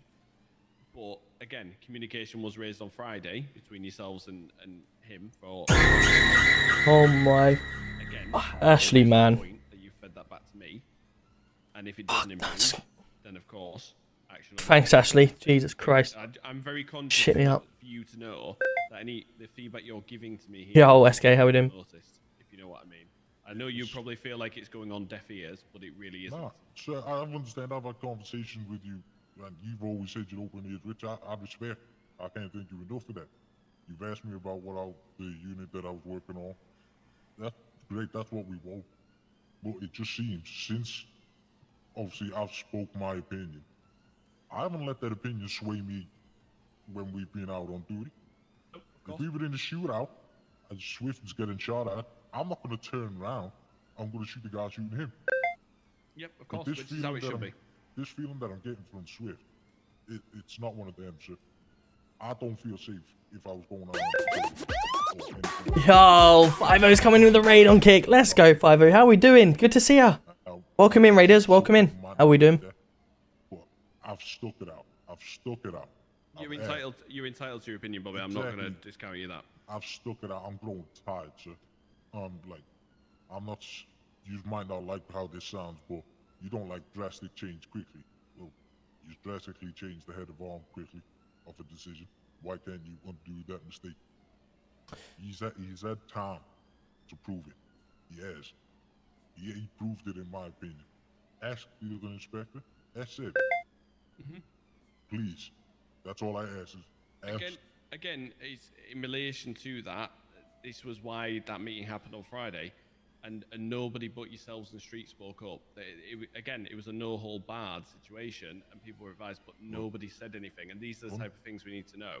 Hunter got told to watch what he says because opinions matter. By who? I don't know. He said to me up and he got told. Bobby, what I'll do, obviously, I'm curious of time. I'm going to conclude on this situation. I love what you've been doing. I love everything that you've, you did before obviously you had your little time away and stuff like that. And you are still a front runner for the position. And just because someone is in the position now, doesn't mean to stay they're going to be staying. You know, we have to work with the decision that we've made. The decision that we made, we're trying to make as best as we can. I've got Billingham in the positions now to obviously oversee both of the divisions, CID and obviously armed. He is actively monitoring the situation as well. And, you know, if we don't see things change or don't see things improve, yes, of course, things will change. And don't feel just because he's in that position that, you know, you're stuck. It's not the case. And as I said to you, 2-week probation, stuff like that, a chance for him to prove himself and you guys to work tirelessly in the background to also prove yourself as well moving forward. And I like you. I like you as an officer, and you're brilliant at what you do. Your work ethic is fantastic. And ultimately, the whole reason why you're in here today is purely based on what I heard earlier on the radio, and it's not the way that I wanted it to come across, and the way that I felt that should have come across. We've already gone through all that, so we don't need to go back through that. But moving forwards, we have got active monitoring on the situation, and we will do what's best interest for the division as well as for everyone and all the parties involved. So please don't feel that you're being shut out just because of such and such for whatever reason. It's not the case, and it will be worked on, and it will be constantly monitored. At the end of the day, I want what's best for the police force, because ultimately it all falls on my head. And if we've got bad apples, or we've got a situation going wrong, all it's going to do is cause headache for myself, because I've got, for instance, yourself or anyone else coming into my office and saying this isn't working, this needs change. So it's obviously in my best interest to make sure it's improved. But we have to try and work with what we got, and then we'll move forward from there. Does that sound fair enough? It does, Chef, but I'm not that type of guy to come in and speak to you and say, oh, the only reason I'm in here today is because you told me to come in. No, I get that. But the reason you were in here because you expressed your opinions, and obviously it wasn't very polite on the radio, so that's why I brought you in to speak. But this is good to be able to come in here and obviously work out why you're in that type of negative mode, and then we can try and address them situations. And that's why it's good to air the thoughts in a safe environment to do it, rather than on radio where anyone can be listening. I understand that. What I will say, Bobby, in relation to what we just... Ashley coming in with a 50 bits. Thank you so much, buddy. Welcome in. How we doing? With FiveM, how was your stream, buddy? My first ever host. Love that. Hosted with 21. Let's go. Thank you so much, FiveM. How are you doing? Hope you're well. Because ultimately, then if anything goes wrong, or anything he doesn't show leadership qualities, or anything like that, that's all in his head. I know that's when you guys have worked. Kieran, thank you so much for the rose. And we've got LYC coming in with the 15th subscription on TikTok. Ash, thank you so much. And the heart me. Let's go. Appreciate you. Welcome in. Happy birthday, Kieran. Is it your birthday, Kieran? What? Between your guys and those training sessions, and then we can again start more to formulate an opinion, if you see what I mean. So can I just ask one thing? Of course. Forward, can just all of arms wear masks? It's not a big... Come into the station, take your mask off. Not a problem. I did, like what you said. I'm in the station, I took my mask off.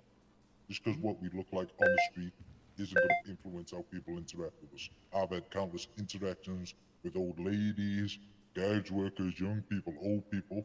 As soon as you go over to them, you say, oh, hello, and show them respect. It doesn't matter what you wear. I could be wearing my birthday suit, as long as I'm nice to them. I'm working tirelessly in the background to produce this mask unit. All I ask is just wear a mask in the helmet. You're armed. I don't want no one to be identified, because if I send people out on the first rotation, or Street sends someone out on the first rotation, and they get spotted straight away, that's mask. They're just going to be like dead on the go. Can I make a fair compromise with that and say, if maybe we ditch the balaclava-esque masks, which I know, like you're saying, you can reserve them for masks, which is absolutely fine, and we maybe drop it to the half-face mask? I see. Is that okay? That's why I agreed. You look at Collins, you look at Hunter, you look at Street, they all wear just a half mask. Yeah, I think it's just... I would agree with that compromise. Yeah. A bit, like I say, I'm slightly uneasy about it, and I'm not saying about the mask thing, because that's a completely specialist unit, and that's what you're looking to bring in. I just think in terms of, like you say, just a bit more personal, like you say, the half-face mask, I think that would be a fair compromise, and it still gives you that... Reese's also, thank you so much for the flame hearts and the heart me. Welcome in, guys. Have a level of identity that is, rein back. I mean, ultimately... I invested in this meeting end. Yeah, guys, I know. The meeting will end. Also, it just had to be had to come out. For a freedom of information request, someone could find out who that officer is if they really wanted to for their badge number. We do need to play Warzone, 100% Tombstone. Maybe tomorrow or something we can play Warzone. Maybe if we'll reserve, like you say, your full face mask for the masked unit, which is great, and we'll roll with operational duties, half face masks, so there's still a level of personal, you know. That's what I agreed with. Collins asked me and came up to me and said, "Can I wear this mask?" It was a half mask. I said, "Yeah," because if you got your helmet on in a situation, no one can see your head, no one can see your face with the half mask. I choose to wear the full face one because it covers my head. That's the only reason why. I've never once said you have to wear the full face mask. All I've asked is just cover your face with a half mask. That's fine. I think it was just a lot of officers obviously adopting the full balaclava mask, and like you say, it's an uncomfortable vibe. Like you say, I'm not saying that we are accountable to the public, so the perception that it gives off could necessarily be a negative one. Of course, we internally know the reasons why you may not do it to the public. It can look different, but like you say, maybe operationally, and I'm not saying again you haven't said that because you've already said it. Let's just try and make it a bit more mandatory when we're out on organised normal patrols, things like that. We just roll with a half face mask. When mask comes in, of course, you can full balance. Ryan coming in with a heart meet and the flame heart, 64 flame hearts. Let's go. Thank you so much. Welcome in. This is everything that you just said. I've said to you. Like I said, the only reason I choose to wear the full one is because the half one, my hair sticks through the back. That's literally it. That's the only reason. Savvy is the exact same disease but his hair like mine. Hunter Speed. It's gone on for a long time, backwards or forwards, but yeah, get the meeting done and get out. That's great. Yeah, that's absolutely fine. Cool. That's all I said. Just wear a mask and a helmet. That is all I ask. No worries. Just try and, again, from your side, if we can just try and enforce that when we're in the station, stuff like that, just the mask off. Do you know what I mean? And that's not a negative, so it's just for you guys to monitor it from a respect standpoint. When we're in the station, let's keep the mask off. I mean, we're all colleagues, aren't we, at the end of the day? Yeah, the only reason why I kind of hinted on that was because if a suspect's getting walked out the front door and we're walking through, that's the only time I can think of it. But if that's what you want as Gold Command, fine, no mask in the station. That's not a problem. As soon as they leave the station, half mask, helmet. That's fine. Cool. Is that okay? Yeah, that's a fair compromise for now. Happy with that. Cool. You are dismissed. Thank you so much for obviously coming in and obviously taking our points across, and we'll keep it active and monitor it. You have a great evening. Well, like I say, I'll take your feedback on board, buddy, and I'll keep an eye on it, okay? Please, sir, because I'm going tired. No, I know. All right, take care, buddy. I felt like saying dismiss is probably not the best thing to say then. I'm clocking off. Yeah, me too. Yep, I'll see you in a bit. Yep. Oh my god, what an evening. What an evening. We've finished. There we go. Thank you. Now run. Oh, chat. What an evening. What an evening. Chat, I don't know what to say. I've just made you sit through an evening of meetings and I've got to go. I'm up at 5 in the morning. I will be back live tomorrow though. If you did like today's content, please smash that follow button or subscription if you're over on YouTube. I'll be back live tomorrow, 9:15, 9 o'clock. And we can actually do full stream of arresting people and everything else. But unfortunately, as the head of police, I do have to do these type of meetings. So you may think they're boring or whatever. It's all RP at the end of the day. And for anyone that comes in here and is like, oh my god, or starting drama, it's roleplay, guys. It's character. It's someone's character. I could be an absolute knobhead in the city, but I'm I think I'm kind of a nice guy out on the outside. I'll go and, have a laugh with them afterwards. It's not deep. If I send someone stay at 11 because I'm annoyed with them, it's because Tom Roberts is annoyed with them, what they've done in the city. It's nothing personal from out of the city. Anyone that struggles to character separate really needs to have a think about themselves, because at the end of the day, you're playing a character. It's a game. You're trying to roleplay that character. If you try and bring feelings out of the city, then you need to have a real think to yourself, what is going on? Because it literally is just a character. But yeah, it's good. It's nice to have these chats, etc. I'm not 5 a.m. I've got to be up, so I'm gonna sit and have a little chat with some friends for a little while, and then I'm going off. But guys, go give some love to Giga Baby, who is I think episode 1. He's just got into the city tonight, so I'll see you tomorrow night, 9:15, 9 o'clock tomorrow evening. Have a good one, guys.